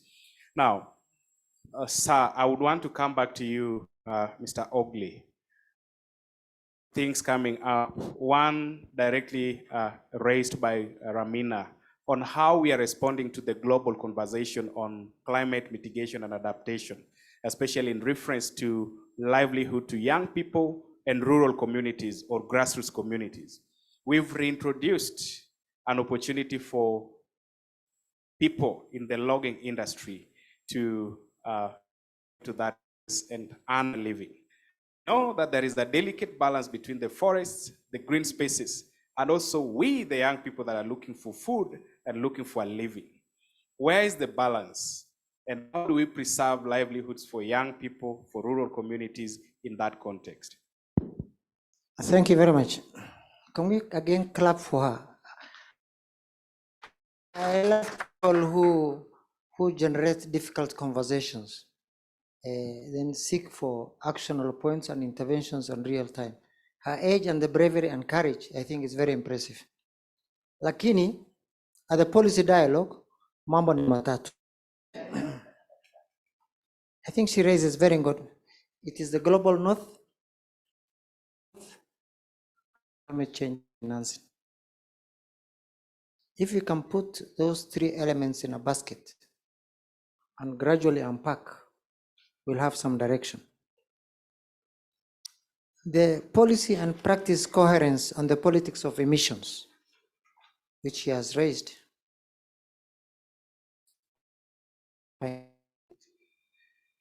as part of the Africa conversation. This, for the first time, is an Africa-centric climate segment, right? You know, in school, we are told about the atmosphere, right? Is that done?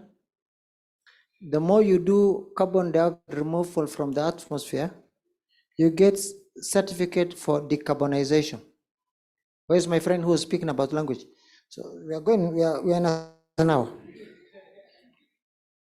Then to look at the issues, he said, what is our global complementarity on global boiling and carbon emissions? What is the role of youth? People like Martin, the Fab Lab. What is the role of the Accelerator Lab that deploys science, technology, and targeted innovation to address these issues of emissions? Closely tied to the issue she raised is the issue of green growth and carbon trading. Kule mashinani watu wetu wanajua mambo ya carbon trading. As young people, with the power of your social media, we need to unpack this. She challenged me on two things: on the politics of the fossils and the lifting of the logging, right? Bring it on, we'll have a separate conversation. Mambo ya serikali haifanywi kwa kelele. Then on the issue of carbon footprint, investment in green skills for young people, tool our young people and preparing for the future. It is very critical. And I think that's where she comes from. How are we shaping the present to secure the future, right? Removal of emissions and planting of trees. Beyond this English, how many of you plant trees? Very good. So we need to plant more trees. Then globally, at the neoliberal policies, there are some things we have no control of, but the narrative is changing. We are reconstructing dialogue around climate change. As I said, this is Africa-centric climate summit. The mode of power that has operated globally is one that, elevates capital accumulation as a principle of governance. But for us, the trajectory for the future is gradually changing. How? We have to be friendly to Mother Nature. How? We must have a strategic reset in how to elevate principles of social economic competition as the guiding principle of humanity's interaction with the natural environment. Wangari Maathai told us, if nature gets annoyed, I'm just paraphrasing. Tell me, what did she say? It fights back and it becomes very vicious, right? So we have to be very cautious. So the new mode of human engagement with the environment, nature as a capital, as a collection of tradable ecosystem services, e.g. carbon capacity, renewable energy capabilities, and rural outreach. My friend, is that English? The vocabulary of the future, therefore, within the context of climate change mitigation and adaptation, must be driven by young people. Through your social media platforms, engage your communities. Because I said, agents of change and change drivers. I think the future belongs more to you than our current political pretenders. Asante sana. Thank you, sir. I'm sure Ramina will still want to get the questions we are not able to address here. I know those are policy decisions, always ongoing. Now, we fully understand. The minister from Mombasa, Waziri Emily, you mentioned initially when we started the availability of 100 million blue startups and young people. The main issue here is, and with county government, there are always facilities and action. How do we bureaucratize to young people and women to avail them at the right time? Calvin says, transform now and now. Thank you for that. I think we are the same conclusion that sometimes the issue organize to get that money. The 100 million that is tied to the blue economy sector, but we also have other finances. You've heard of this, the FLOCA money that is coming to counties. We, Waziri Mvurya the other day, 1 billion for women in fisheries, in different names, not necessarily called climate financing. And therefore it is how, as counties, as young people, we prepare ourselves to access the money. So, million, we have committees up to ward level, and then we have trainings, we capacity, like I mentioned, we have a panel that looks at the proposals and guide is able to get the already we have 90, I think 97 groups that have received this money, and I think the least group got for members. So we are doing well, but we want to see that the will not disappear because it's a grant. It will come, the projects will be implemented to support other groups. So yes, we acknowledge that there's an issue of access, and that's why we have devolved the structures that look into how people get the money. So they don't say, if you don't know someone in the office, you're not able to get different layers towards approving the money that people get. So also we want to look at partnership. You know that government has their part to play. We have development partners, we have the civil society, and we have the entrepreneurs, like we have here on the panel. So we want to ensure that for us, we build the infrastructure to support all these hands towards climate action. We also want to affirm that this is for now about the future generation. When we are engaging youth, we are asking them, let's work toward current, even as we look at the future. Thank you.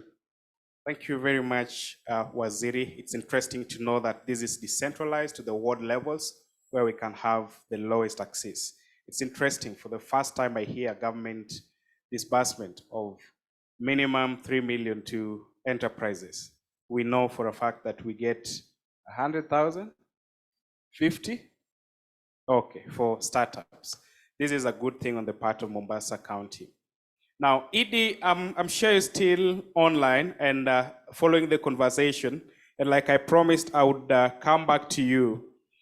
Somebody here would be interested in participating in your accelerator program across Africa. You mentioned that 14 countries are currently involved. How do we get more of us here from Equatorial Guinea, from Kenya, from Nigeria, from Ghana, from Cameroon, who are all represented here, involved in your competition?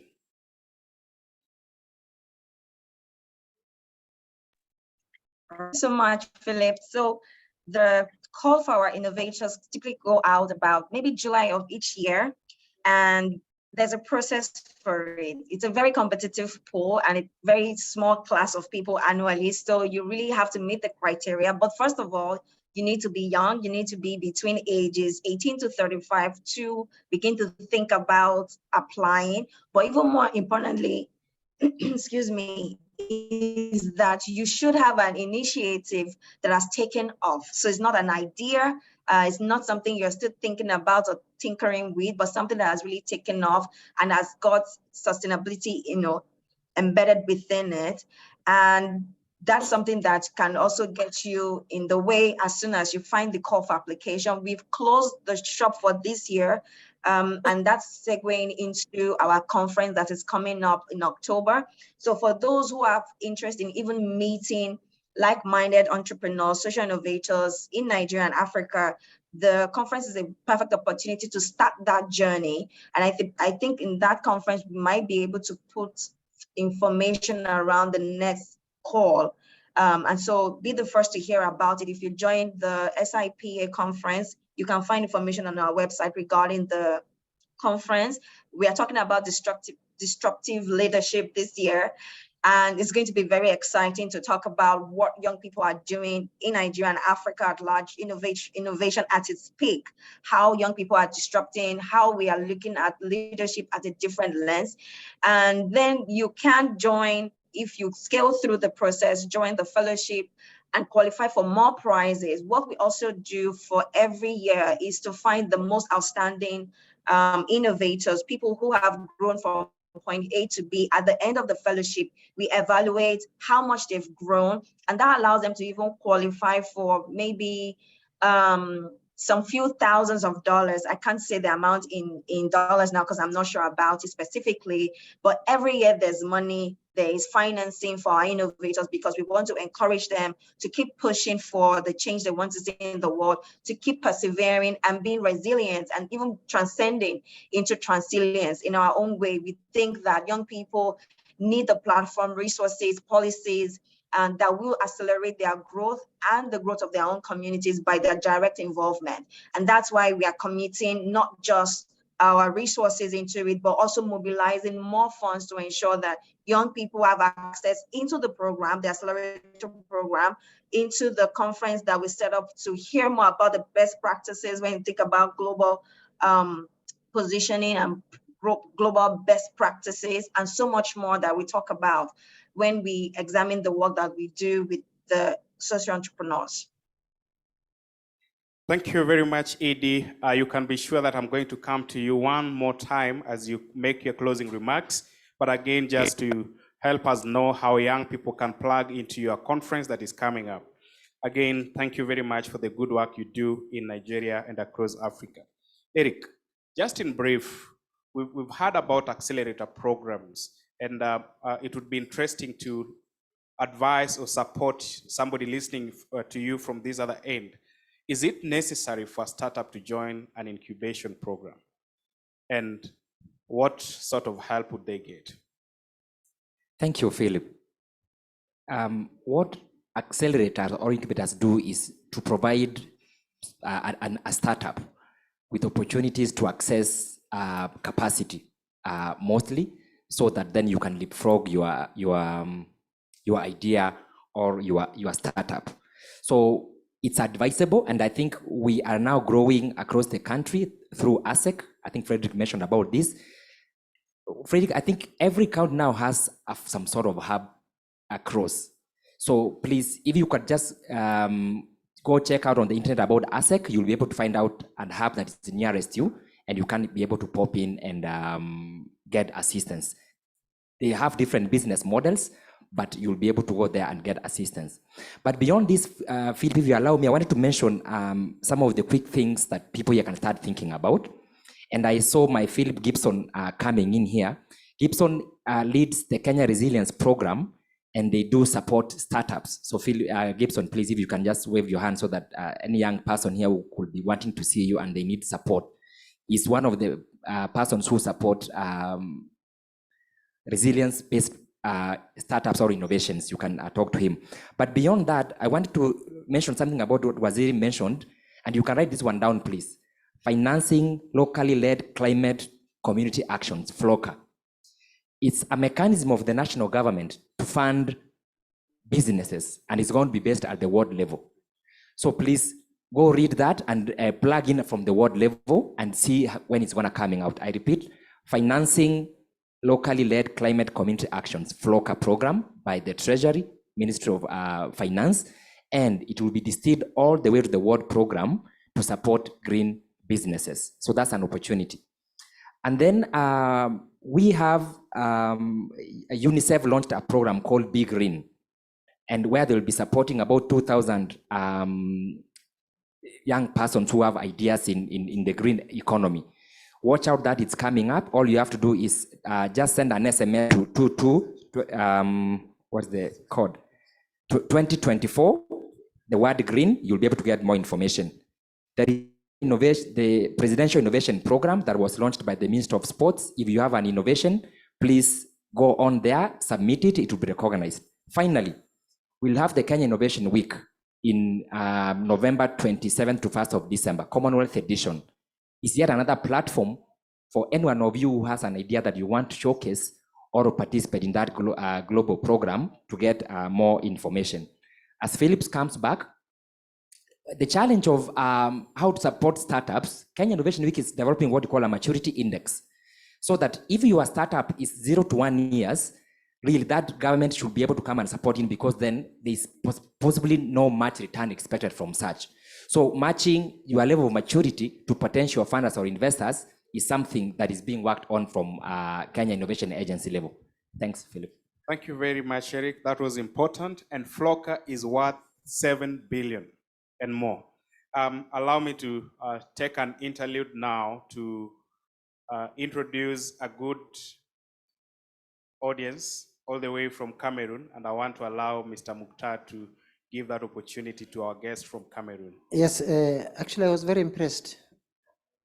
Since this is a youth forum and a platform of engagement, I saw a very young girl here, and it's important. Natural justice demands that we hear her voice despite our barriers of language. Can you come forward here? Then my friend will translate for her. Thank you very much. And I think this takes us to the question, the moment of interactive session. So after that, we are going to have questions from the audience. Then I'll come back to the youth panelists as we answer in that order. Please.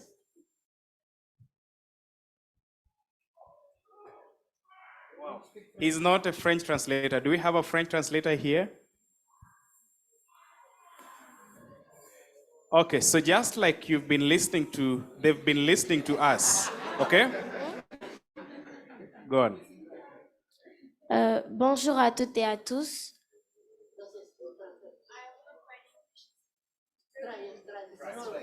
Please try. She said, good morning to everyone. Je réponds au nom de Gallo Mariama. My name is Gallo Mariama. J'ai 14 ans. I'm 40 years old. Je suis élève en classe de 10e année. I'm a pupil from first class of high school. Et je suis la présidente du Parlement des enfants de Guinée. I'm the Guinea Children's Parliament President.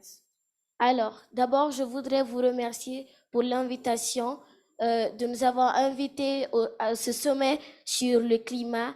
Vraiment, ça nous va droit au cœur. Et ici, nous sommes là pour donner des solutions pour lutter contre le changement climatique. D'abord, le changement climatique.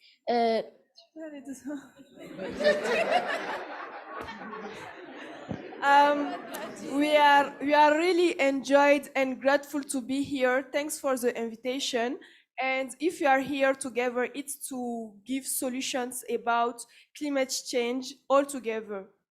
Le changement climatique, c'est la variation des températures. She climate change definitions, but I don't know how to translate it. Alors, nous avons beaucoup de causes. There is a lot of reasons of this climate change. Premièrement, nous avons les déchets plastiques. First of all, there is plastic.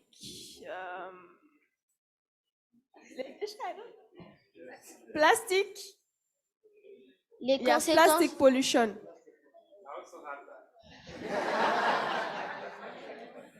Les conséquences sont très alarmantes en Afrique. In Africa, climate change effects are very, very important. Les autres continents polluent vraiment, en fait, le monde. Et la faute revient sur nous. Nous sommes les vulnérables. Nous avons environ 4%.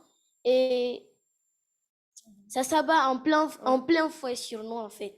Donc, other countries and continents are the most have the bigger impacts if we take the climate change effects, but us Africa have the biggest. She wanna say that it's not Africa who's the biggest continent who pollute, yes, but all the consequences is on us. Alors, nous avons plein d'autres causes et conséquences. Et pour ne pas abuser du temps, je vais parler des solutions. Donc, vraiment, la première solution, c'est de se tenir la main. So, she's giving solutions to fight this. Yes, and the first solution she's giving is to be together and to give our hands. I don't know if your hands. Exactly, solidarity. Nous, les Africains, pour vraiment lutter contre le changement climatique. All Africans to fight this climate change. Avec la participation de chacun et de tous. Merci. Thank you. Bonjour.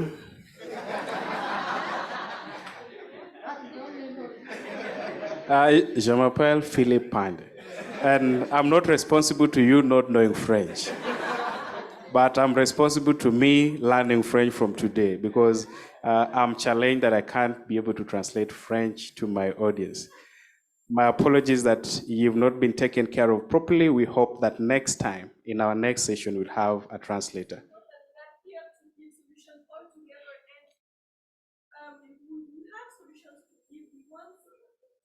Share our ideas, but the language is the problem. Absolutely, and we appreciate your presence, we appreciate your participation, and for translating this to us. Do we agree that Africa, we speak Swahili, all of us, so that we don't have language barrier in Africa? And because I'm coming back to you in English, please just ask questions in the language you understand. Don't try French. Questions? Okay, so 1, 2, 3. I'll give an opportunity to 5 questions, then we come back and wrap up because we have just 3 minutes to go. The 4th is there and the 5th is here, in that order. Thank you. Good afternoon. My name is June from Youth and Urbanism, Motobricks, Mathare.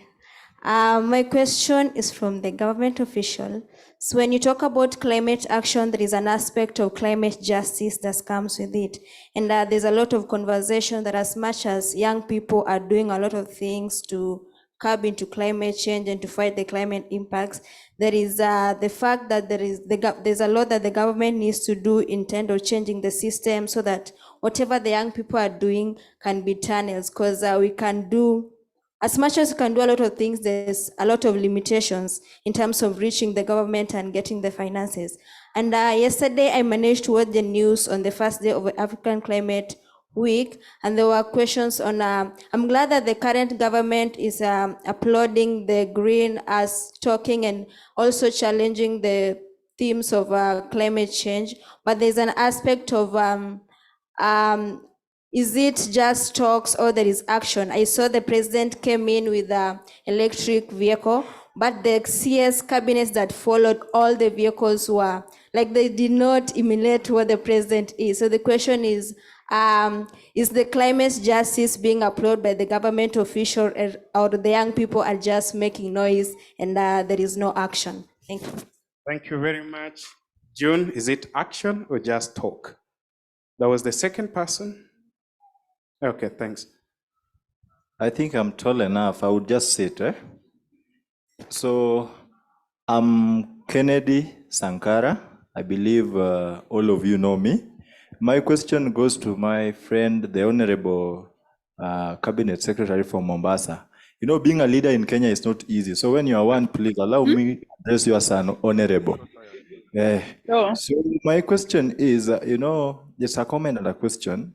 The ecological risk analysis recently shows that Mombasa's vulnerability is spread across the 4 sectors that I'm about to mention. One is the effect on sea level rise. The second one is coastal erosion. The third is health of the existing mangrove. And the fourth one is pollution, and from the key sectors and urban households.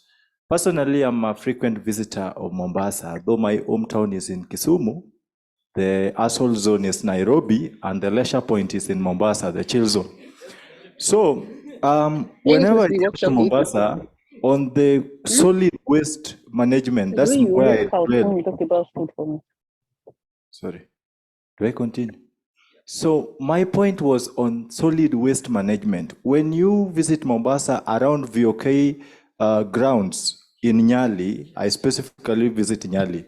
That place, the proximity of VOK grounds and the beach is very close. You look at the waste disposal at that particular point, it is enormous. Knowing that 32% of Mombasa city is located on a low-lying zone with the continuous coastal erosion, suppose anything like sea rise happens, we are going to suffer great financial losses. And my question is, what are you going to do to ensure that the safety, the health of the existing mangrove is protected vis-a-vis the coastal erosion, and as well the waste management that we can actually change to generate money, because you understand this, the position of young people around Mombasa. To conclude, I would say, next month I will be in your city to celebrate my son's birthday. I will look for you with a comprehensive solution that we can use to actually change the situation in Mombasa. Thank you. I will join the party. Now, we had a third person. Yeah. Hi, my name is Brenda Kombai, and my question is, as much as we appreciate the startups, the initiatives, and the opportunities for your youth, mostly, to get those funds or climate finances to act and combat these climate change problems, what do we do in matters people who are already facing repercussions of climate change in the bracket of loss and damage?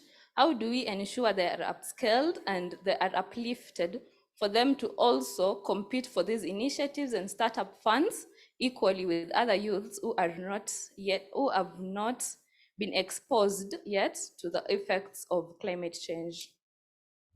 Thank you, Brenda. That's noted. Who was the fourth person? The fourth, then the fifth, and then we close.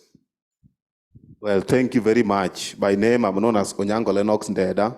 I'm a fifth-year student of civil engineering at the University of Kenya, with a great aspect into earthquake engineering. Furthermore, I take diploma in theology, of course, higher diploma in theology at Zion Raju Pentecostal Bible College in Hyderabad, India. My question is going to be very much natural and organic. So very quickly, pursuant to time, many times, I don't know the realms of the position that you people sit in the global balance and converse, but when we talk about nuclear, anytime nuclear facility, every country threatening nuclear here and there, that is the greatest threat to our not economy, actually, our climate. So in your realms, as you interact with higher profile leaders who can sit in positions to make decision making, whether in Scandinavia, whether in Brazil, whether in Perth and Ben, Australia, Seoul, South Korea, or Tasmania, or even Kisumu. Do you people have an influence to ensure that we people live these threats of nuclear everywhere, battles and nuclear? Can that? Another point, very quickly, the question that arises as an enthusiast of seismic engineering, what do people call earthquake engineering in simple terms? Is there a way in which you people can ensure that you give a pragmatic approach so that African buildings can be retrofitted to that realm, so that in case of extreme earthquake condition, we are highly safe? Otherwise, Onyango Lennox Deda, 50 year.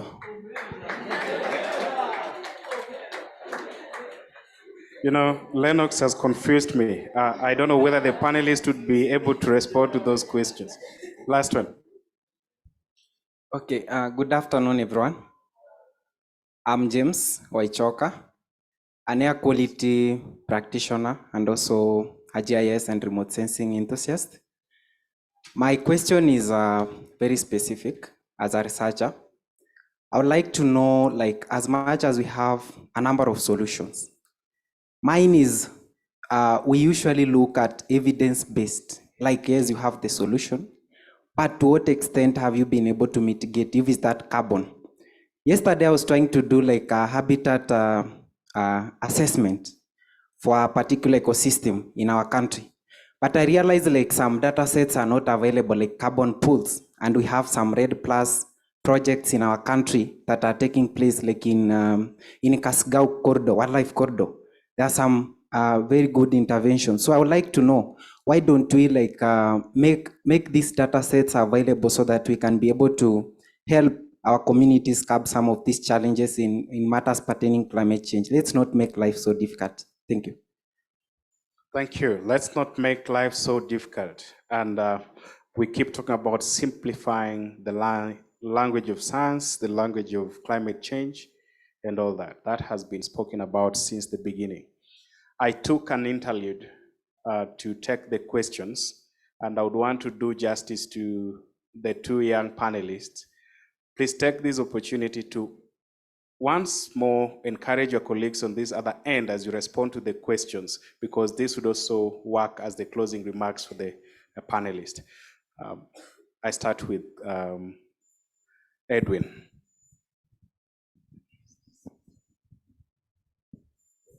Thank you. I think we can all appreciate that the young people are doing due diligence. Have you heard some of those terms? I'm sure if we put them in some of our officials and ask some of these questions, they will be good and just have good conversations with the specialists in the room. And that brings me to a point that it is no longer time to say that we are doing just youth empowerment. I think we are already there. We need to start now having serious solutions and discussions, because we have been hiding behind the word empowering. Oh, they don't know we need to teach them. They don't know that we need to teach them. If I have my professor brother, the 5th year, and you realize he can really have good conversations with people. Now, a few things that I just took. Number one, I think governments, civil society organizations, and generally organizations that we look up to in terms of involving the young people in the global conversations, one ask that we need to all amplify is that all these things should be systemized within our systems. Because if someone just brings maybe 2 billion now, we may think it's a lot of money, and we have had from various initiatives a lot of money that is just lying around waiting for the youths to apply for them. But if this is not within our systems, then we may not have them next year. Or what about next year but one? And when we are talking about intergenerational conversations, what if the conversation goes down? Will we still have the funding? So putting them into our systems is one thing. Number two, solutions. This is where youths can really thrive, coming up with solutions. But again, you need to monitor. Us as Motorbricks and all the initiatives we are working with, we try and learn more about monitoring, evaluation, research, and learning, just to see, is it impact? Because how many people have heard of false solutions? So many. And so when I'm answering that question, I will also look at, are our solutions really helping us? Are they meant for us? For loss and damage, let's meet at COP28 as we wind up the conversation on loss and damage. But again, let's amplify that we have so many people suffering but can't access these rooms because of damages caused by climate change. The best we can do to them as per now is to amplify those voices. But when we go for the negotiations in COP 2028, where we'll be finalizing on the conversations, let's speak out. Let's ensure that that is something that is done. I'll just wind up, because maybe this is the last time I'm speaking, and ask the young people that as much as we are asking governments and organizations to do something about us, and it's good that we got involved in the African Youth Climate Assembly that just ended, and we submitted some of our declarations to the president, and a lot of, if you have not read that, please make sure you read it. But as we do that, we need also to do our part. We need to connect. Don't leave this room if you don't know me. Don't leave this room if you don't know her. Don't leave this room if you don't know your fellow youth sitting next to you. Because when we go to these conversations as a unit, then that's the best thing. Currently, what I do, if you invite me to any talk or panel like this, if I'm not coming with over 15 youths, then we are not coming, right? And that is the thing that I want us to do. Let's connect and work together. Thank you. Thank you, Edwin. And we must do it, because it's not just a time to complain. I want to invite Ramina, as you respond to some of the questions, also take a moment to just advise the young people sitting here, following online, and how do we move forward from here?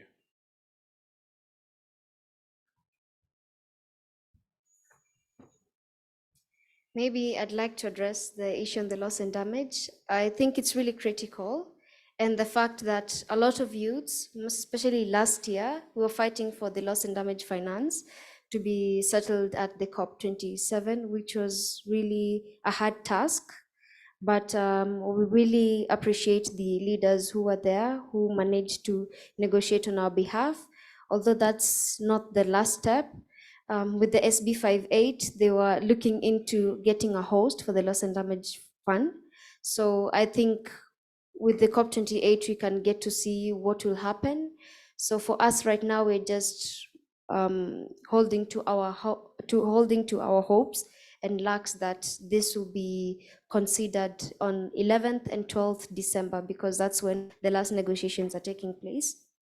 Well, for us as youths, I feel like we are normally segregated when it comes to such conversations and dialogues, because it's not just that we come to these conferences, just to appear there as youths, but we need to have a seat at the table. We need to be involved in such discussions, since it's critical for all of us. I'm not only speaking about youths, but also children, as we've had the Children Summit, but why not even including them at the African Climate Summit, So I just think with us as youths, we've been having a lot of gaps when it comes to accessing knowledge, accessing information, accessing opportunities to even attend such conferences, because you see, even in Kenya, we are experiencing a high rate in unemployment, and this also affects us because we are not only just fighting for climate change, but we also need to fight for our life. So I just think if we could come up with a lot of ways that we could integrate on innovation and skills so that we make ourselves more sufficient, on our pocket. And also while it comes to accessing these opportunities, I just say that we need to be fighting in solidarity as Kenyans. We might have different opinions and views on climate change or other thing, but when it comes to the people who are suffering, we're the ones who are suffering. And for the honorables that are here, I'd like to maybe encourage you to hold our hands and to make sure that we are considered when it comes to such matters, even on finances and the implementation on the policies.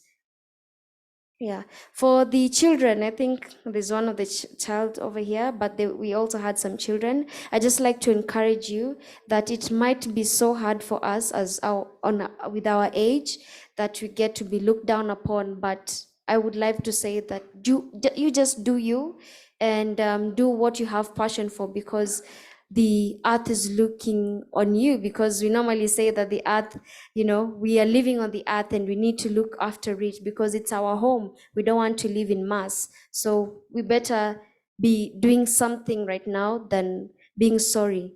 So we are only left with 5 years. I'm just reminding you, we're only left with 5 years.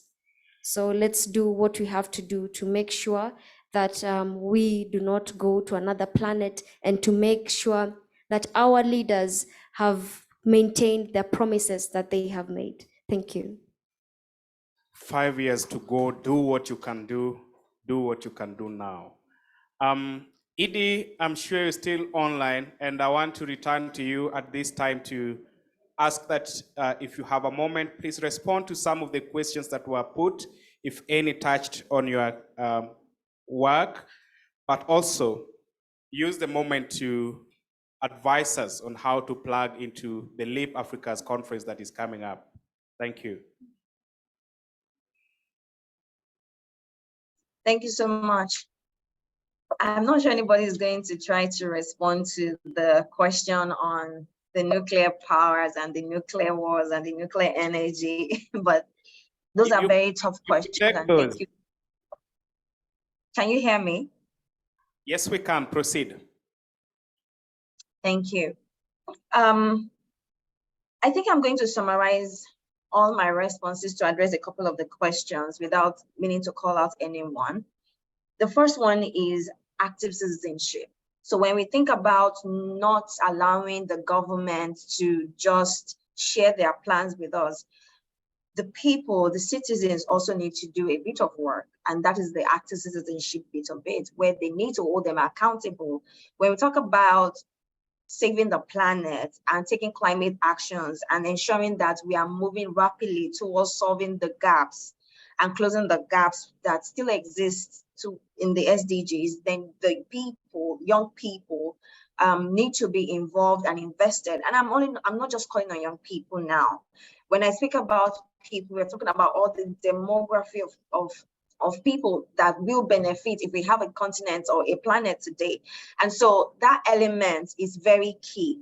Another issue that I've found over time is the lack of continuity and political instability in our countries has made it difficult for our government to follow through with specific agendas. So when you have elections coming through every 4 years and you have party movements and all of these factions happening, it's impossible for any successful sustainability project to be concluded in a life cycle if there is no continuity. And that's also where young people and citizens need to play their part in ensuring that they keep demanding for the resolutions, for people to walk the talk, and their president, the government, the global leaders to take a stand on something. The international community also need to take a stand on something. Civil society organizations need to take a stand on something.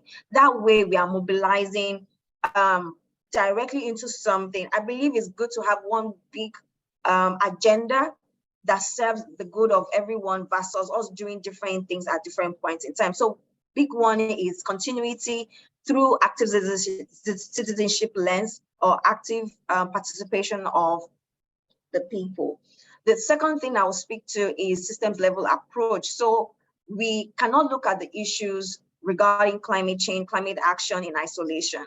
We need to approach it systematically. And I think someone has said that on the panel already, in terms of looking at the root cause. How can we sustainably address a situation rather than addressing the surface level issue that we've seen? How can we move in a targeted manner and way to ensure that this is not repeated, or there is an action sustainably to ensure this is providing leverage for all parties involved? That is very important. So systems level approach is very key. The third thing I would say is the result-based management side of these things. And someone already touched on that a bit when he was talking on the monitoring and evaluation. When we speak to climate action and our continent and the planet as a whole, we are saying that we need to have specific outcomes that we want to see. What is it looking like for us in our respective quarters? So private sector, public sector, social development sector, they have their own respective agenda, outcome initiatives, projects, and all these things that we are all doing separately.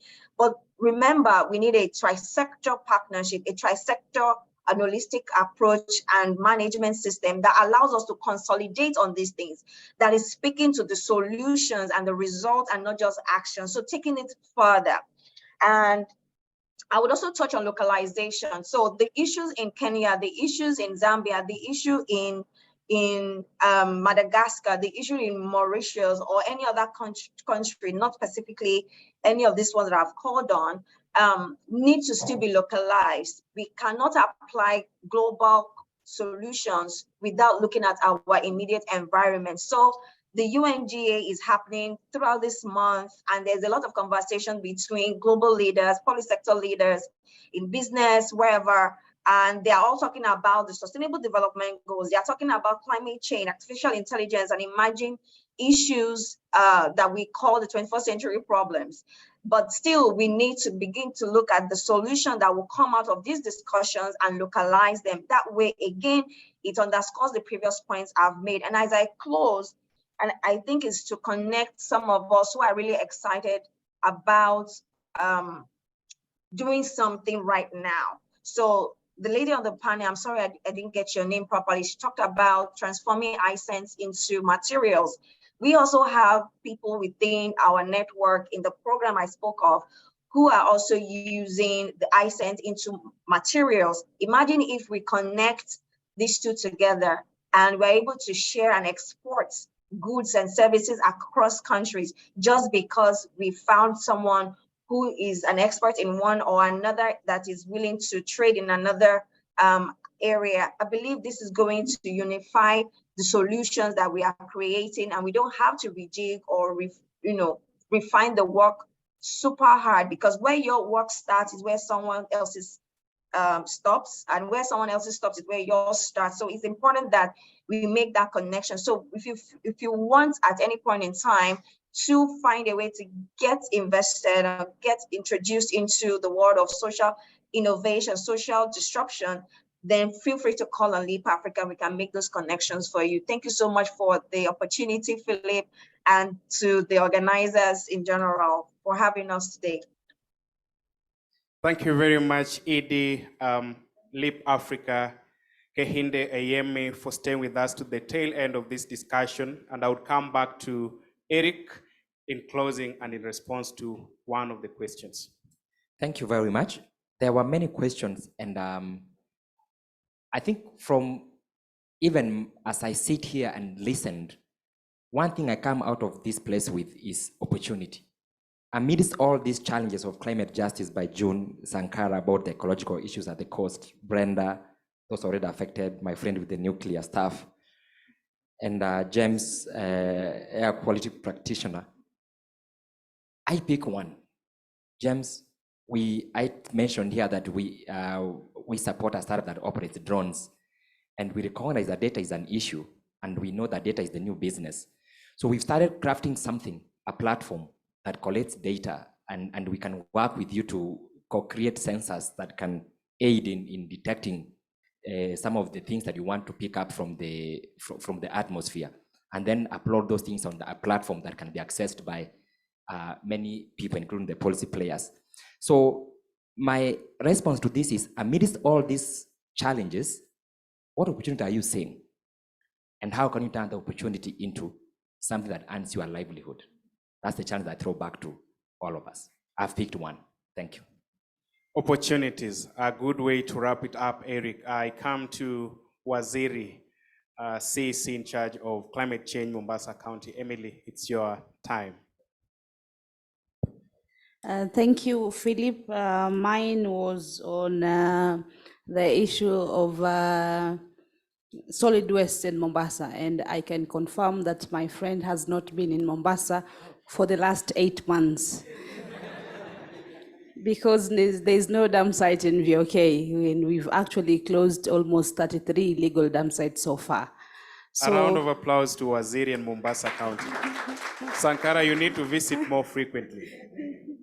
And I welcome the birthday next month because we understand that mangrove is a critical ecosystem for our county, and we have embarked on a rigorous restoration campaign. Just last month, we had a mangrove mud bath, and we were creating awareness, but also we were fundraising for beacons because we want to create a buffer around the mangrove ecosystem. And we realized that encroachment is a big issue. So we want to put up beacons to create a buffer to protect the mangrove ecosystem. But also we have very many community-based organizations that are supporting in the restoration work. We are currently in a process of forming the County Forest Association that will be able to help the department support different user groups on nature-based solution. Because we are promoting restoration that will will put money into the pocket. We said that this is about livelihood, and therefore even restoration needs to count to something. Lastly, on the conversation of climate justice, I think this is more on realizing that there are people who are affected at different proportion and putting up resources to support those groups. So even as we are hoping that the loss and damage fund will be actualized in the COP28, but as a country, we also want to ask ourselves, what is our contribution as a department, as the ministry, because the ministry was supposed to have a climate fund separate from what we get from development partners. So it is this fund that would support counties build the infrastructure that is required for them to attract even investors in climate change. So yes, we are looking at the policy framework and seeing how we can support vulnerable groups. Lastly, there's the issue of nature capital asset. You've had the president talking about that our balance sheet does not reflect the carbon that we take in. So as counties, we also look into data and research to see that we can have numbers that will be able to help us, even if we want to charge people for ecosystem services, there's a support that can say this is how you're consuming and this is what you need to pay. Lastly, I want to thank the organizers of this forum. I think we've moved from lamenting that we are not part of the main summit. We are here. We have our voice, and we are saying that we matter because we need the youth vibrancy and innovation to make this work. Asanteni sana. Thank you very much, Waziri. A good point to wrap it up. We are part of the discussion, and this is where it's happening. To government himself, Mr. Ugly. Thank you very much. Before I give my closing remarks, I can see Omera Nuclear has left. I think for him and for people with such innovative ideas, it's important they deploy. Like for him, he's a guy of solid physics, so he should help us deploy and help the country. He talked of systemic engineer. This is a generator of ideas at the university. So the ideas you generate must inform policy and practice. To Brenda, I think somebody told you, do you. It's a new vocabulary I picked here today. Cheza kama wewe, sio? So which means let us connect and catalyze action. advocacy for social justice, youth-led, targeted commitment, and a critical mass of youth movement to handle these issues.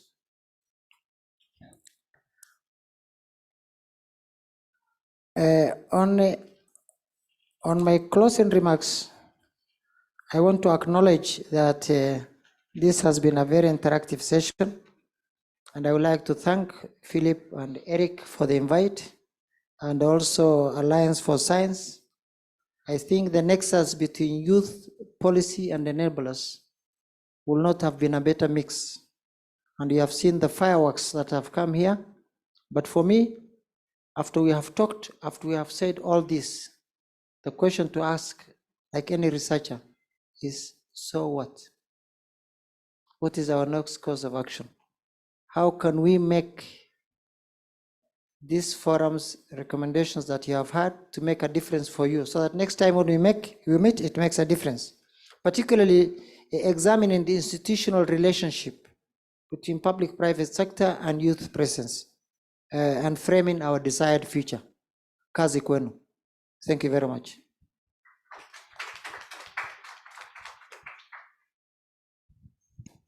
Another round of applause to our panelists.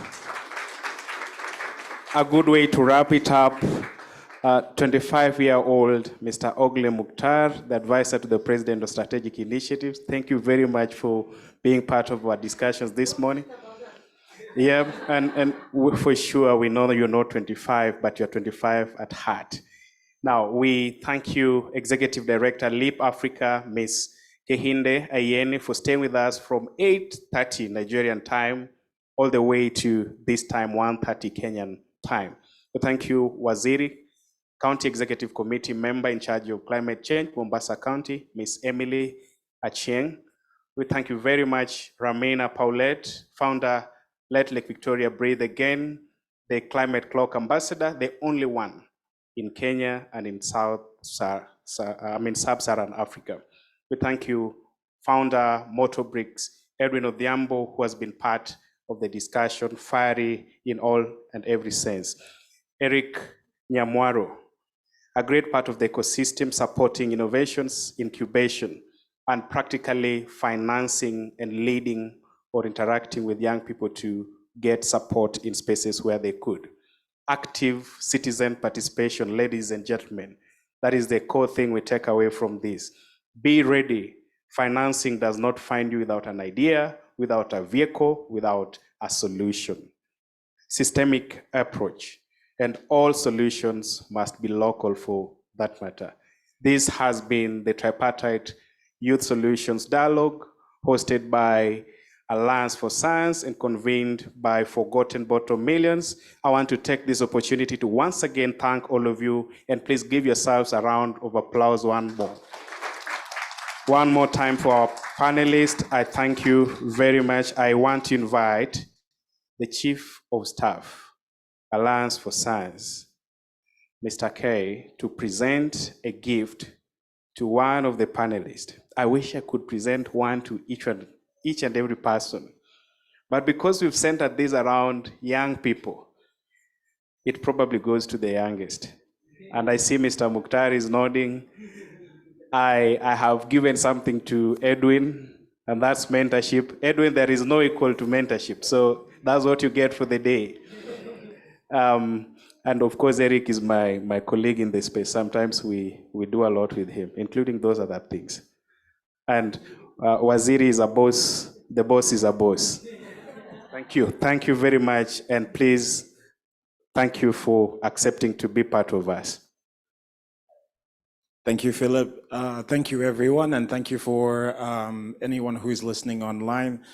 As the Alliance for Science, we are proud to be a partner of this process. We believe that the youth voice is significant. It is the present and the future of Africa. We believe that there is authority, there's ideas, there's solutions, there's ingenuity, which will help us get to where we're trying to go. I would like to present this as to the youngest. And the youngest, we present you, Ramina, with an African stool. This is a seat of the elders. And what we are saying is that the youth have a seat, right? It is also a token of status. It is to say that you are wise, you are able, and your voice will be heard. So even as you take this on behalf of many young Africans who are trying to make a difference, and where platforms are available, ensure to take your place and provide guidance to the future you want to see. Thank you very much.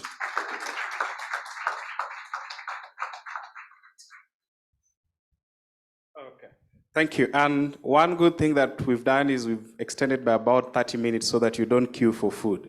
So food will be served downstairs on the first floor at the terrace. Please, you're all welcome to join that. We may not really have an opportunity to take any rebuttal this side. We've closed. Yes, we're going to have 2 photos. One is for the panelists, and the only person that might join them is by declaration myself. And Kai on behalf of Alliance for Science. And then we are going to have one for the rest of us, all of us together. Please. Yes. Okay.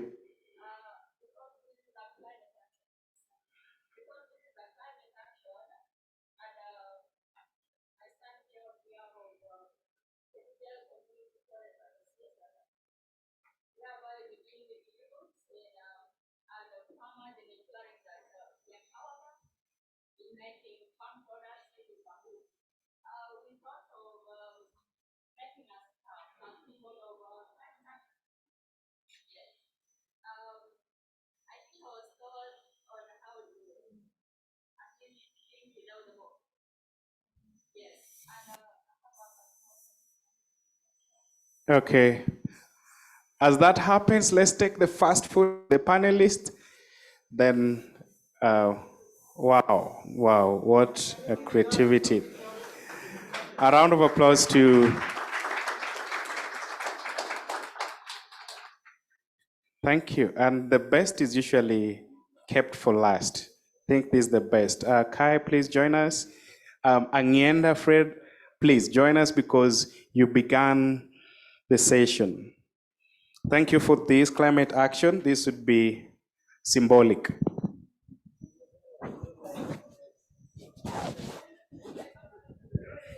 You can smile on our behalf.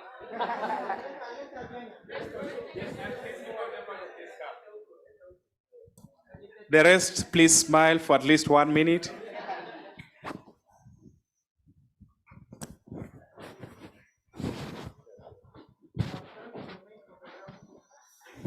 Which one is going to the dailies?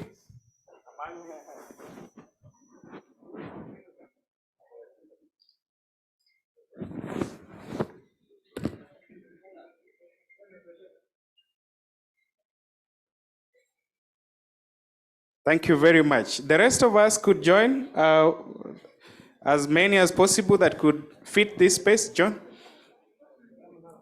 Yeah. Mm-hmm. Oh, sorry, sir. Mm-hmm. Okay. Sorry. Okay. Okay. Sasa. Well done. Asante sana. Yeah, we'll still hold this. If you're not part of this photo, you are not here. Oh, our friends from Guinea, Cameroon, please. Language barrier, but please stand here. Mm-hmm. Excuse me. Please come on. Excuse me, what you do, you tall guy. Come on the platform, yes. Please, you also come up. Thank you. Oh, was it? I didn't know that. I'm taller than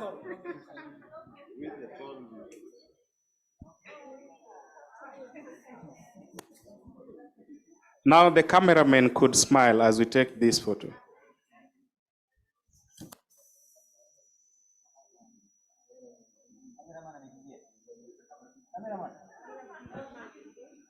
Okay, let's take with what's available.